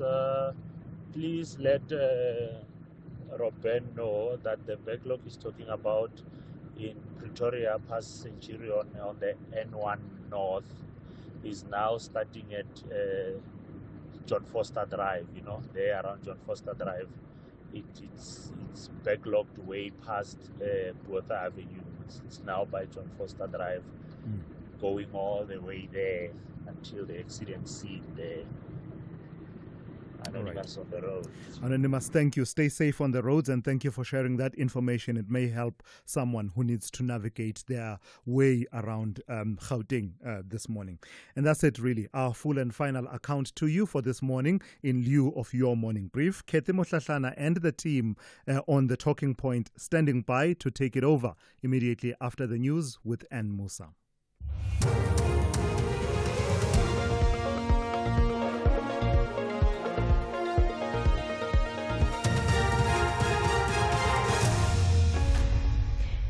In our top stories, Abatembu King questions bail decision in university student shooting case and a probe into financial costs of ghost employees in the public service. Good morning. Abatembu King Kaya Dalindyebo has questioned the Mthatha Magistrates Court's decision in the Eastern Cape to grant bail to the Walter Sisulu University residence manager, Manelisi Mampane, who's accused of fatally shooting a student and wounding 2 others. He joined students at Mthatha campus who barricaded roads with rocks and debris over Tuesday's court judgment. Mampane is accused of fatally shooting 24-year-old Sisonke Mbulekwa and wounding 2 other students during unrest at the university in April. Dalindyebo addressed protesting students after they had a confrontation with police. We're sick and tired of judges that are bribed and taking abnormal decisions, corrupt decisions. This time around, we will not respect that stupid court of law. I am the court of first instance on this land. I will retract or change that court case to my court. That's what's going to happen now. It's not a violent protest, it's a violent judgment. Do you understand? Yes. It's a violent judgment. Violates the people's rights. Violates my children's rights. I am going to the judge president. That's my intervention. Limpopo police are investigating cases of criminals believed to be behind a series of kidnappings targeting women in Gauteng, the Free State and Mpumalanga. Several cases have been opened after women were lured into fake dates and then robbed of their belongings. The trend has been in the spotlight after the kidnapping and killing of student Olorato Mongale in Gauteng. Limpopo Acting Provincial Police Commissioner Samuel Manala has urged women to be careful about people they meet on social media. The ladies need to be careful. You cannot just be meeting someone on the road or on the street or in the mall and then you start exchanging numbers without the assurance. You just always need to be careful. Just randomly when the person, without even knowing him, you never even maybe have a serious relationship. You always just need to be careful. That is what I can say to the ladies. The Senzumehiwa murder trial is expected to resume today at the High Court in Pretoria. 5 men are on trial for the 2014 murder of the football star. Yesterday, defense lawyer for accused number 1, Muzi Sibiya, tried to poke some holes in the testimony of lead investigator Brigadier Bongani Gininda. Sibiya has denied pointing out the Senzumehiwa crime scene. He insists he was repeatedly assaulted. Sibiya's lawyer Charles Mnisi asked Gininda if he thought it was possible that the car transporting Sibiya from Pretoria to Alberton would have taken 4 hours to travel just 71 kilometers. Gininda had this to say. So, my lord, is twofolded. The first part, no. If you take into account the distance, if the accuracy kilometer reading is accurate, that distance that I'm being given, the answer